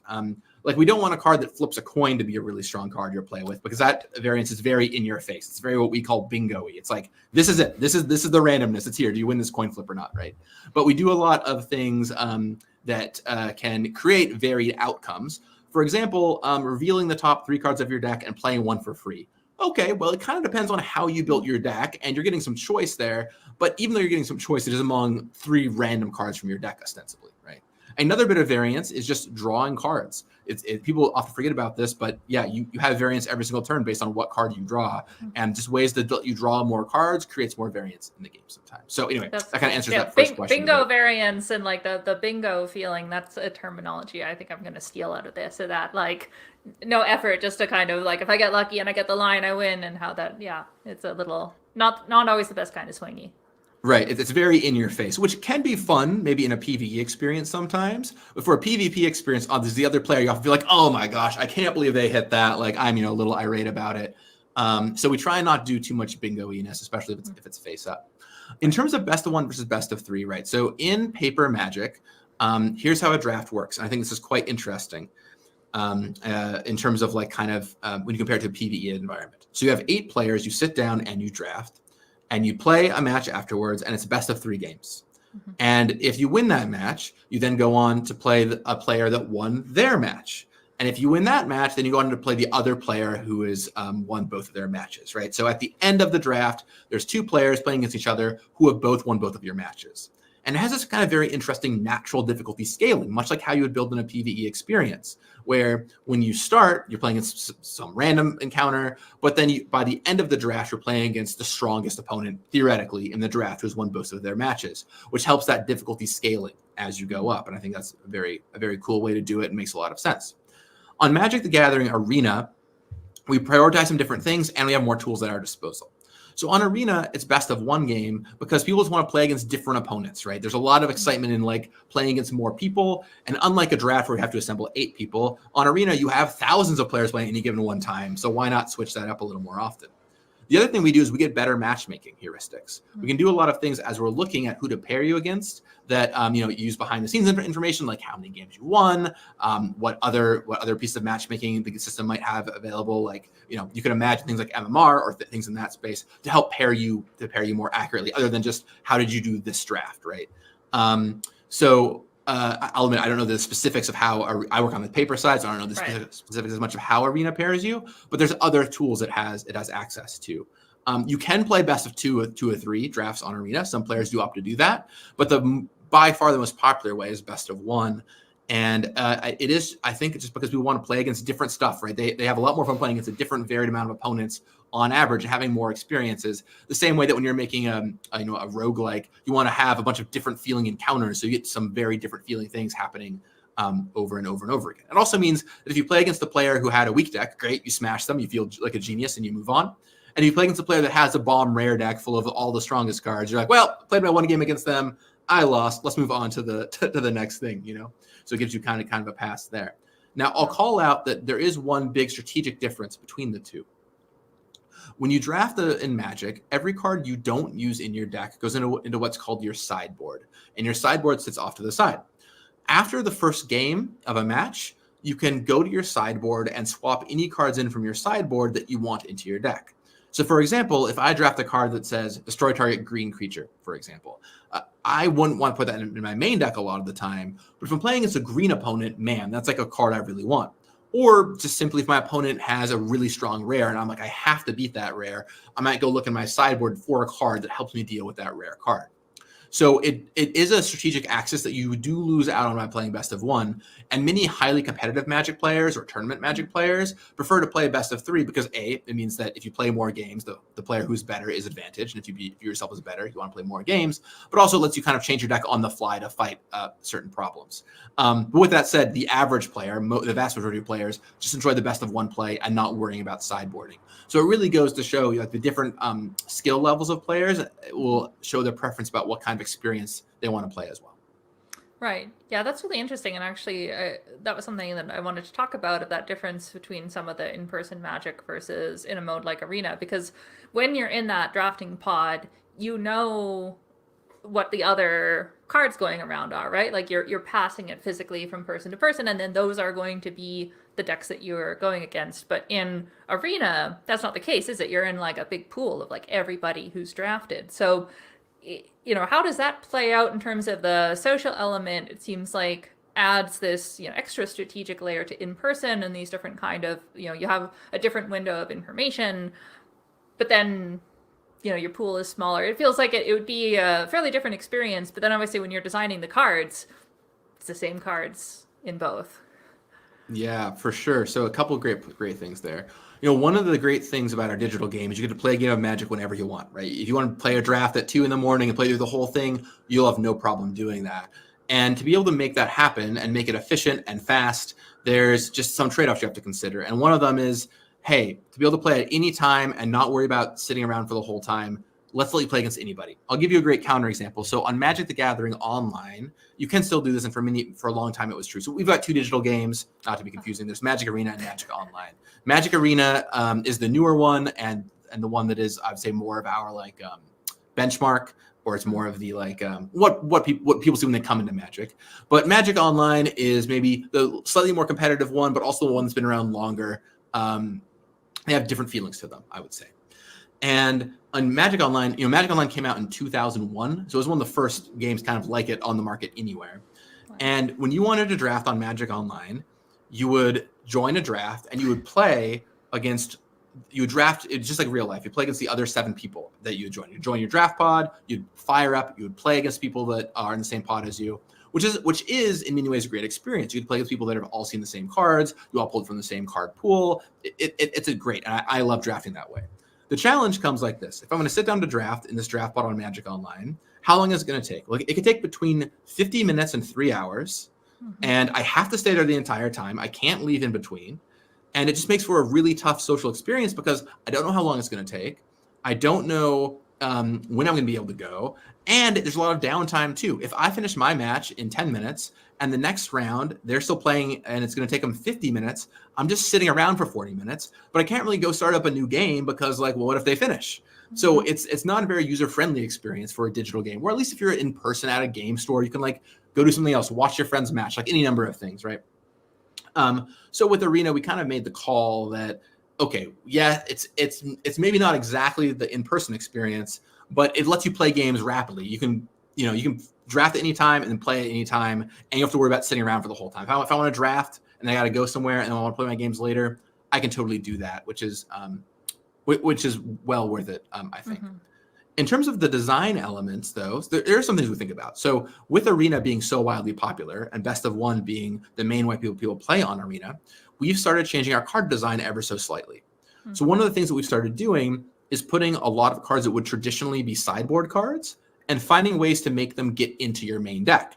So for example, a lot more creatures that have them on there as options. So if you're not playing against a green deck, for example, and you have your creature that destroys a green creature when it comes into play, well, worst case, you still just have a creature you can put down and do stuff with, right? Or making modal cards where you get to make a choice between a few different things. For example, you would have a card that says, draw 2 cards or return a green creature to its owner's hand. Well, you can put that in your main deck. You can always just draw 2 cards. And if you're playing against green, you get a little of that variety. Now, color hate is kind of exactly the wrong example because you don't want to accidentally randomly make certain colors worse.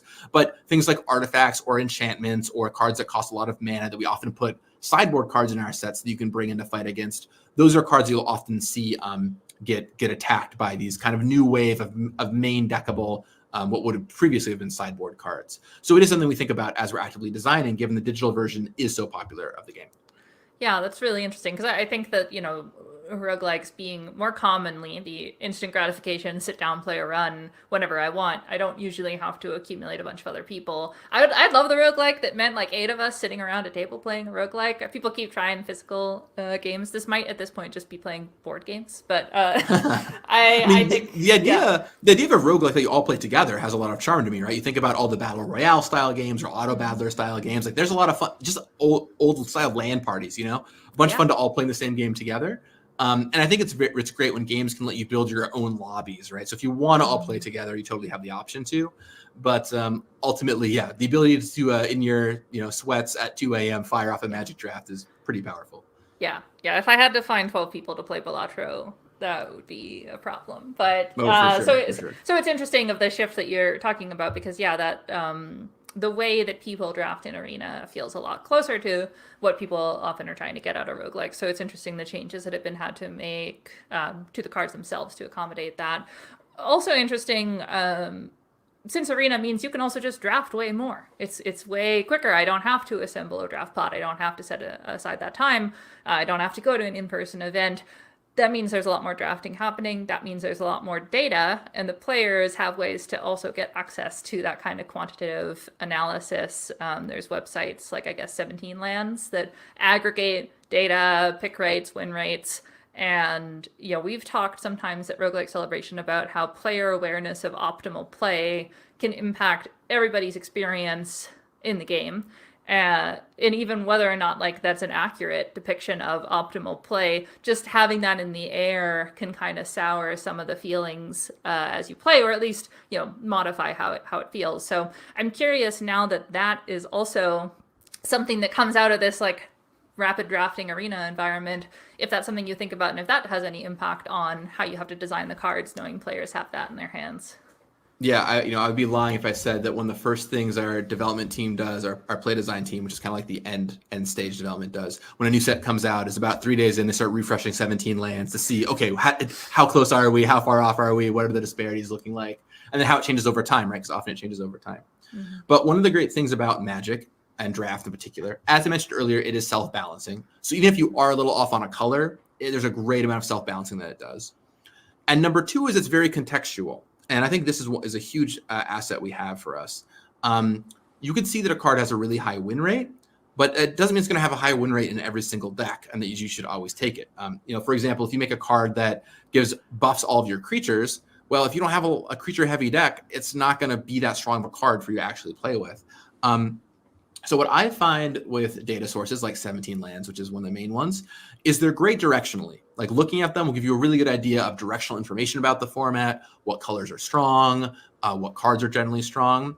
But I think if players try and use them to inform all of their decisions, they'll end up with something that doesn't really necessarily coherently work together. So it requires good judgment plus knowing the data that can be useful. I know plenty of players that are like, yep, I go to the site, I sort by highest picks, I choose those as I'm picking my cards.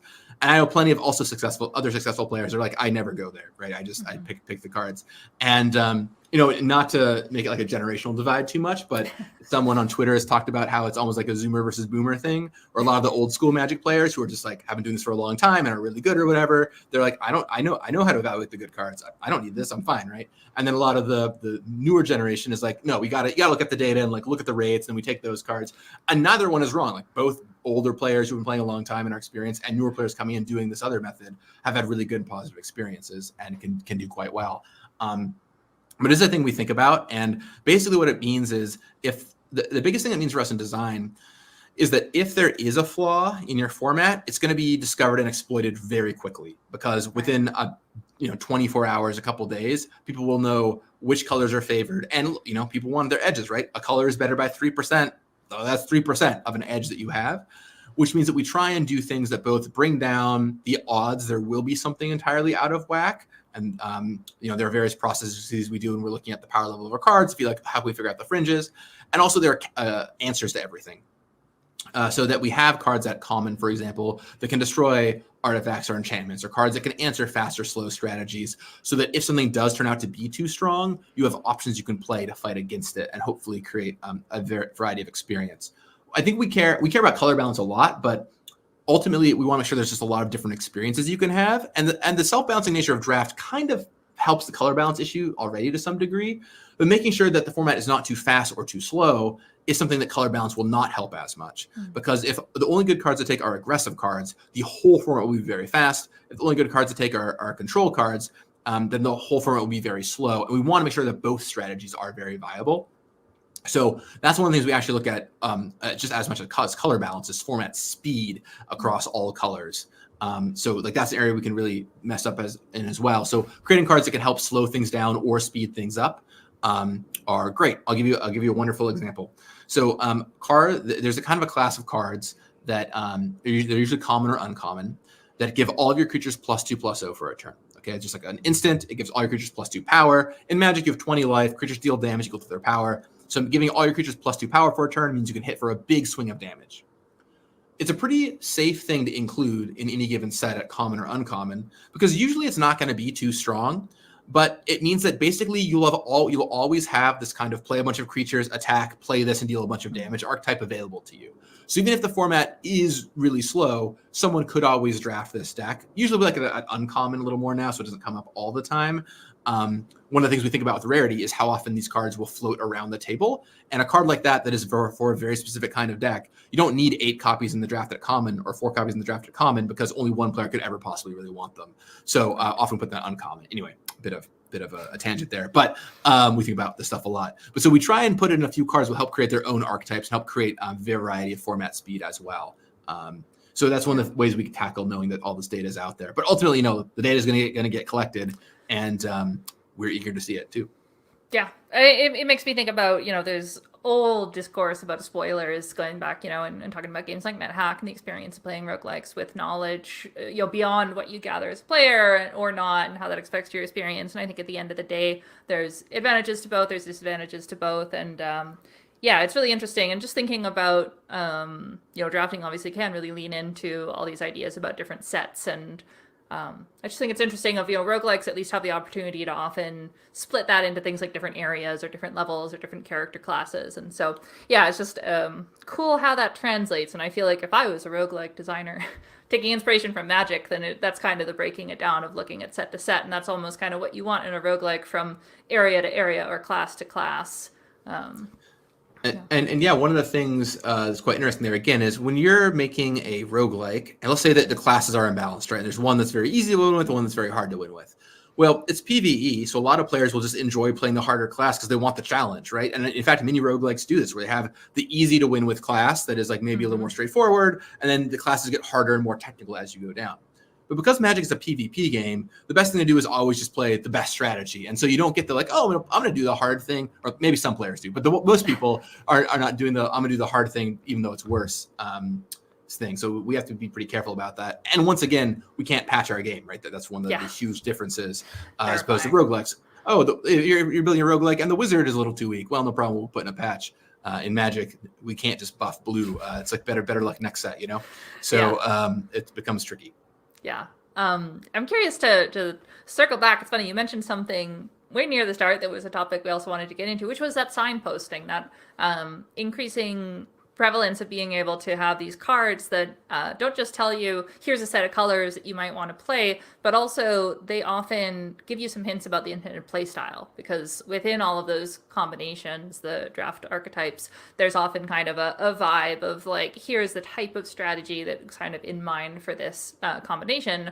And interesting thing is that in Bloomborough, one of the latest sets, there's also each 2-color pair gets its own animal type, correct? So it's even clearer in this way of like, if you get all the frogs, because you like frogs like I do, you're going to end up with a kind of strategically coherent blue-green deck.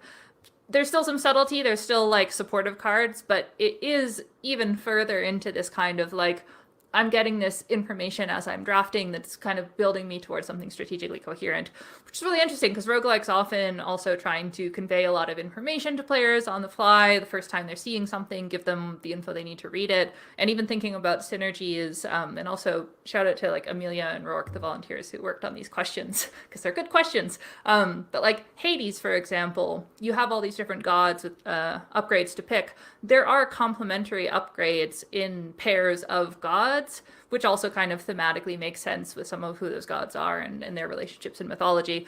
And so, yeah, curious to talk about that, of like the combination of how hard to go in terms of that kind of signposting and how hard to go on those synergies and archetypes and really defining a strategy for something like a 2-color combination.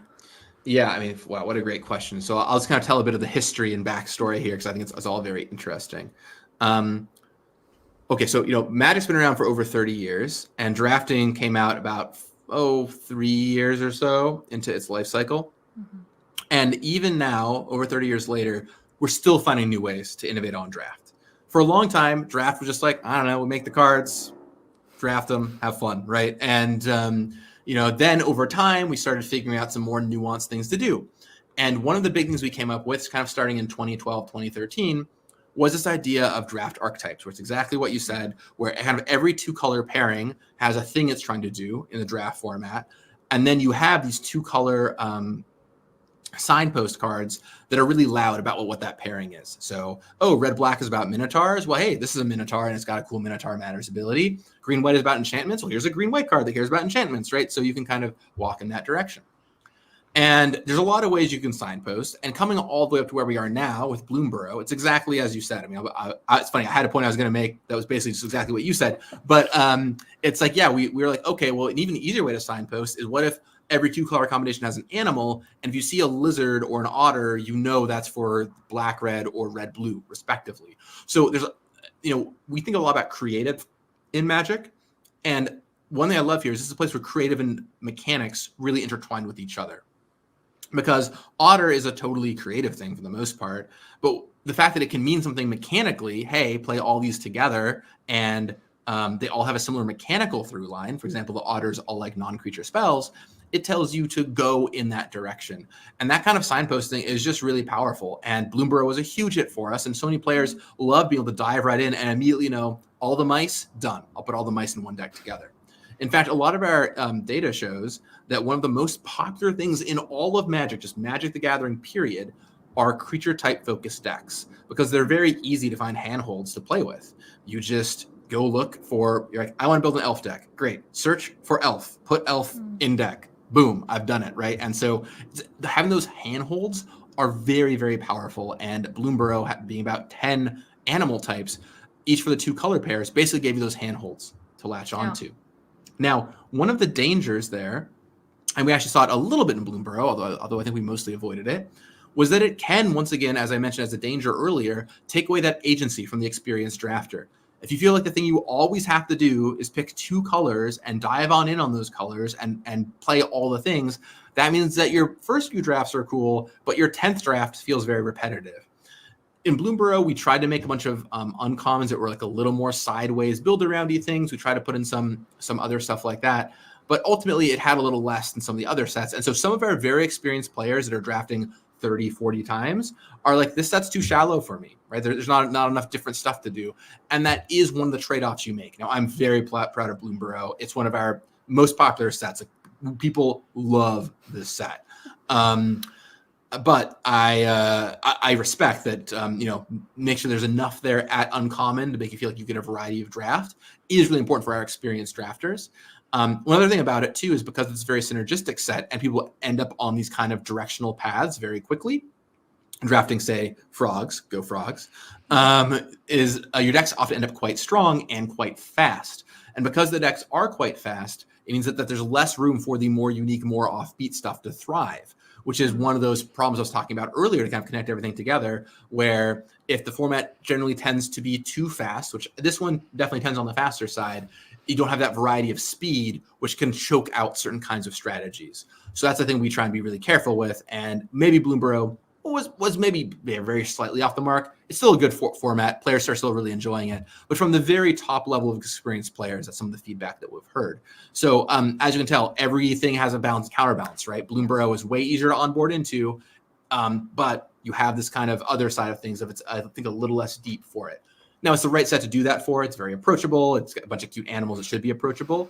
But it just means that in other places, we'll make that trade-off somewhere else, right? We like to have a kind of swinging pendulum with Magic. So different sets have different feelings. And hopefully the new set that's about to come out, Duskmourn, will have a bit of a different feeling yet. So, yeah, that's really interesting. And I want to dig in. It sounded like there was maybe a relationship there you were mentioning where when the pace is slower, when things are a bit less aggressive, that kind of leaves more room for hitting some of these, uncommons or more open cards. Like, is that something that you found of like the slower the pacing, the more there is room for that kind of variety versus if it's faster, it's a lot more tends to like, I get within my lane and that's all I play. Yeah, for sure. I'll give you a great example and a pretty straightforward one. So if you can imagine the most glacially slow Magic draft format you could ever imagine. Just imagine it's like super slow. The games take 30 turns. It's ridiculous, right? Imagine it's like really, really glacially slow format. The best thing you would want to do every time is play 5 colors because your game's going to go really long. You're always going to draw all 5 colors. Because normally you only play 2 because you have to draw the right mix of lands, but if the game goes super long, you're always going to find all your lands. So the best thing to do is always play all your colors. if you have a really fast format, and imagine like one of the fastest formats you could possibly imagine, you're really never going to want to play more than 2 colors, because if you stumble and miss a color, your deck's not going to operate. So one of the things that happens is you get a lot of variety out of allowing more colors to be played in your format. Because if you get to play decks that are sometimes 3 colors or even more in specific cases, it means you get to combine different cards together. You can come up with new strategies. And the faster, and if a format is faster, it chokes out some of the innovation of those 3, 4, or even 5 color decks you can sometimes draft. So that's one of the many ways having a fast format can prevent that. But also we do a lot of like what we call like build around enchantments, which are like, hey, I'm an enchantment that sits on the table and asks you to do some kind of wacky side quest. And if you do it, you get a bonus. Well, if decks are really fast, you just don't have time to get your weird, funky side quest going. And so that's one of the downsides of being fast. But on the flip side, like just to counter example, if you do have that really glacially slow format, then the best thing to do is going to be play 5 colors and to play these build arounds. So you're always going to get to them, and you're never going to be punished for doing so. And all the games will start to feel samey that way. So really trying to find that sweet spot in the middle where both aggressive and controlling strategies can both be viable really goes a long way toward helping out there. Yeah, that's really interesting. And I'm sure, game designers in the audience are seeing the connections, but it makes me think, I've been playing a lot of Tactical Breach Wizards, which I wouldn't call it a roguelike, but, tactics, there's also some overlap there. And it makes me think, when you play a game like an XCOM, you get a lot more turns. Like, different tactical RPGs have a lot of variance in terms of, like, is this something where you're trying to end the combat in 2 turns? Or are you trying to end the combat in 20 turns? And I think that gives a lot of different space for different types of variation and how much, you're willing to be as a player. Kind of risky in terms of having that thing that can take a while to pay off, but if it does, that's exciting. So interesting that I think that can apply to many game design problems outside of the strict card-based space. Yeah, I mean, a lot of the stuff we do with draft really applies not just to game design, but also especially roguelikes, which is why I kind of wanted to do this in the first place, right? It really makes sense to me, and it really does tie in. It is an experience you will play over and over and over again, and people even call them their runs, right? I'm going for my run on Arena. Some people even do like best times, like what is the fastest I can 3-0 a draft, So Nice. There's a lot of fun there to be had as well. Yeah.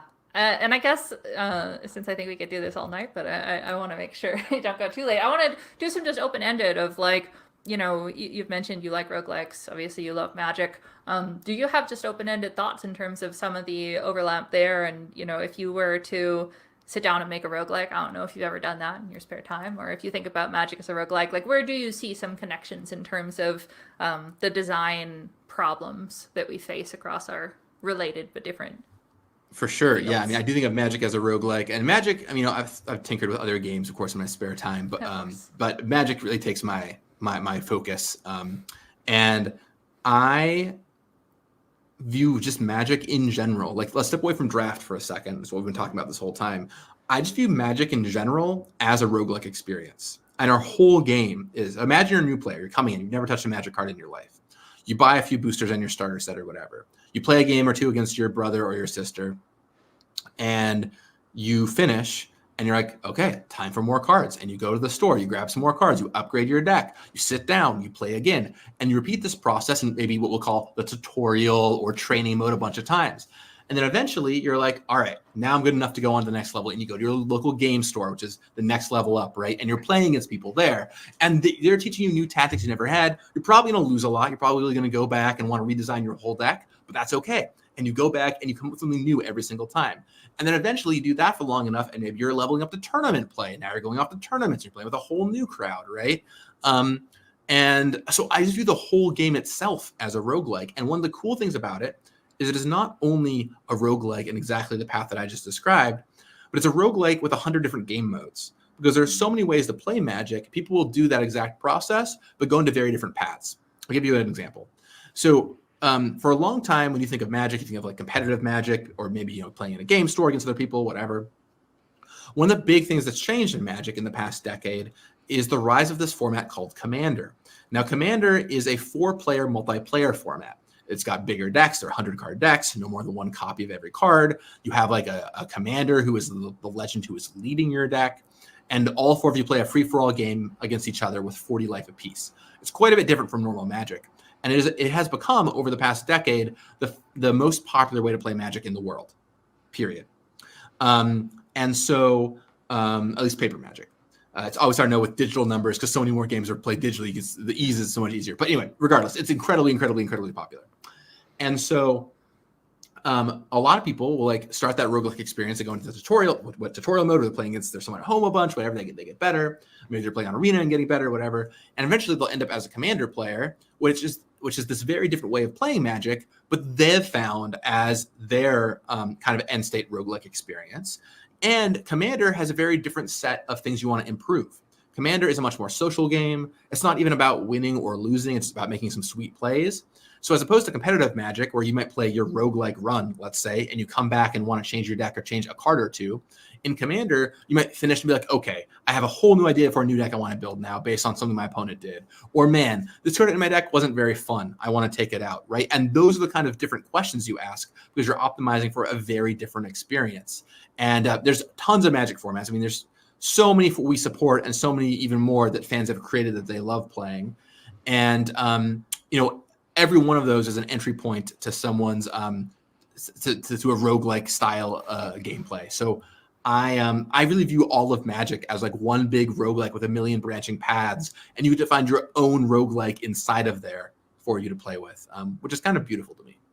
Yeah, I think that's great. And I think, it's rare to have a game, and again, roguelike sometimes manages, but it's rare to have as much history accumulated as Magic the Gathering. And, I think Commander came up. It was one of the things, a question that we didn't have as much time to dig into. But, we kind of described it as it's almost like a kitchen sink style roguelike because it's got such a big pool and you've got so many cards and you've got so many people playing. And, like, it does kind of feel wacky and a lot more out there in a way that is, again, like within roguelikes, it feels more like those very kitchen sink, like anything can happen, like your net hacky kind of more content roguelikes versus the ones that are maybe really tight and well balanced and like a very strategic thinking game in the way that maybe something like a more limited format gives you. And it's really cool. You can get both of those inside of the same game. Right. And for context, right, I talked about how we want to make sure the variance hits about right in limited. By contrast, in Commander, variance is the name of the game. People love big swing effects. They love wild things that happen. The coin flip to see who wins. We made a whole deck people bought based off coin flips, right? So it's a very different world, and depending on the format we're optimizing for, we'll optimize for different things. Because Commander players, when you put the emphasis less on winning or losing, and it's about having fun and smiling and wacky things happening, well, suddenly you optimize for a very different kind of thing in your game design of your roguelike, as it were. Mm-hmm. Yeah, which must be a lot of fun as a designer when you can kind of switch between which one of those you're targeting, and you can do it all within this big shared space.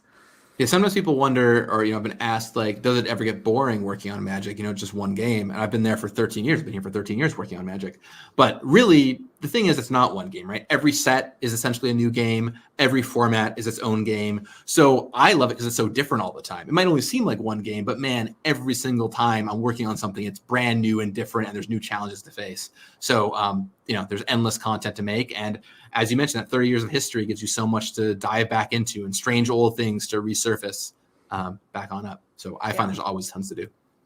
Are there any specific roguelikes that you really love and take any inspiration from as a designer, whether or not it applies directly to Magic, or is it just a holistic love of roguelikes? Just put you on the spot. Well, I mean, just when I'd be lying if I said card game roguelikes weren't totally in my wheelhouse, right? I mean, of course, as a card gamer, I love it. I'm sure you all know there's many that you mentioned in this talk, right? Slay the Spire, Balatro, but a game that is lesser known and I really like. It's very much in the same vein. I think is really, really cleverly designed. Is oh my gosh, I'm stalling for time because I'm trying to remember. I have it on my phone. I play it all the time. It's called, maybe you can cut this part out. Hold on a second. Yeah. I'm going to pull up the name because I should know this. I play it all the time. I'm just blanking on the spot right now. It's called Meteor Fall. And what Meteor Fall is it's a card game roguelike, which I really love. But it uses, the designer calls it the Tinder method of gameplay, where every decision is a swipe left or swipe right. So you actually play it on your phone in landscape mode, and you draw a card. You draw cards from your deck, one card at a time. You either play it or choose not to play it, right? And I think it's just really brilliantly designed. It's not as deep as, say, a Slay the Spire or something like that, but it is, I think it's a really, really robust game experience. Yeah, I highly recommend you all check it out. It's been out for many years, but it's like my airplane game. I play it all the time when I'm on planes. And then I'll say outside of the roguelike space, but still technically to me, maybe it's more in the drafting space, I don't know. I play a lot of Teamfight Tactics, which is it's not a roguelike, but sort of like a drafting game. It's an auto battler, so it has some roguelike elements to it. Those are a few things that I touch. And of course, Super Giants games, they've made some incredible roguelike stuff. Who hasn't played through those, So. Yeah. To go all the way back, this is a very long time ago, but I remember when I got like my very first, very early iPod Touch, we'll say, there was like a game I downloaded that was like just a basic tower defense game. And I've spent so many hours playing just like totally basic tower defense games, which to me are like original roguelikes in my heart. Just like, yep, this army's coming at you, build your tower, run the thing, build your tower again. Oh my gosh, like that's so up my alley. I love that stuff so much. I can see that. And I think, maybe last question to just like flip it around a little bit. Are there any kind of mechanics and like elements of all of your experience working on Magic the Gathering that you kind of wish someone would take a swing at in the roguelike space? Like something that you feel like could transfer over or that you haven't quite seen yet and you're like, I think this worked really well for us and it actually could transfer over to a roguelike. I mean, I am very interested in multiplayer roguelikes. I think often roguelike is a solo experience. I'm sure there are good examples out there, but I'd love to see more co-op roguelikes. I think there are some out there that now have this mode in there, but co-op roguelikes and other ways to do multiplayer, it just sounds super, super fun. I guess it's a tough genre for that because you want to keep playing it over and over and over again. So a single player mode is critical, but I love playing with other people. Let's find a way to make that happen, Yeah. And I'm sure someone right now in the chat is like, here are all the good examples. But, I know. That's one of the downsides. I'm looking forward to, we'll send you the list of all the things people in chat suggest when they get to this part. But I think that's fantastic and it makes a lot of sense. And I think the discussions we had about the special experience of things like drafting in person, there's a lot there to, pull from and would be interesting to see in a roguelike. So, well, thank you so much for making the time to come talk to us and making the case for Magic the Gathering being in the roguelike pantheon. Got to rejury the whole tree of oldest roguelikes to make room for Magic the Gathering in there. It's the weird uncle branch off to the side. But I really think there is a strong connection there. And I know when I design a draft format, I think a lot of the same things that you all think about when making roguelikes. So let me know what you think. If you agree, you disagree, where the connections are. And I'll be coming back to read the chat when this video goes up for sure. Excellent. All right. Well, thank you so much, Gavin. Oh, it's my pleasure. Thank you all and enjoy Roguelike Celebration. Thank you. Hi, it's me. I'm back. I was turning off my fan. I'm really thankful that Gavin took the time to have that chat with us. Again, sorry we didn't get to do audience questions, but we appreciated him making time to chat. And also, thanks people. I know we ran a little bit over. I hope you don't blame me. It was a little hard to stop talking about Magic the Gathering because it was very interesting. But I want to say thank you especially to Maggie, our captioner, who has continued to support us through this and will be here with us for the main event in October. And so this is the end of our content for the preview event. We're going to keep the space open for a little while longer so that if you are interested in following up to have any conversations about the kinds of things that you learned here today, or just kind of explore the social space a bit more, maybe leave some feedback for us, we appreciate that, you can do so. We'll do a shout in the space when we're getting ready to close it.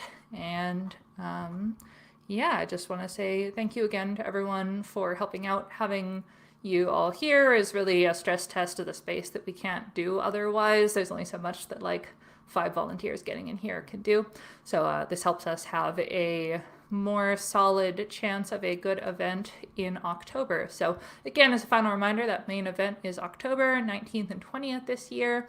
And you can go to roguelike.club to get your tickets already. You can get on our mailing list. We'll also let you know things like when the roguelite book that we discussed is coming out.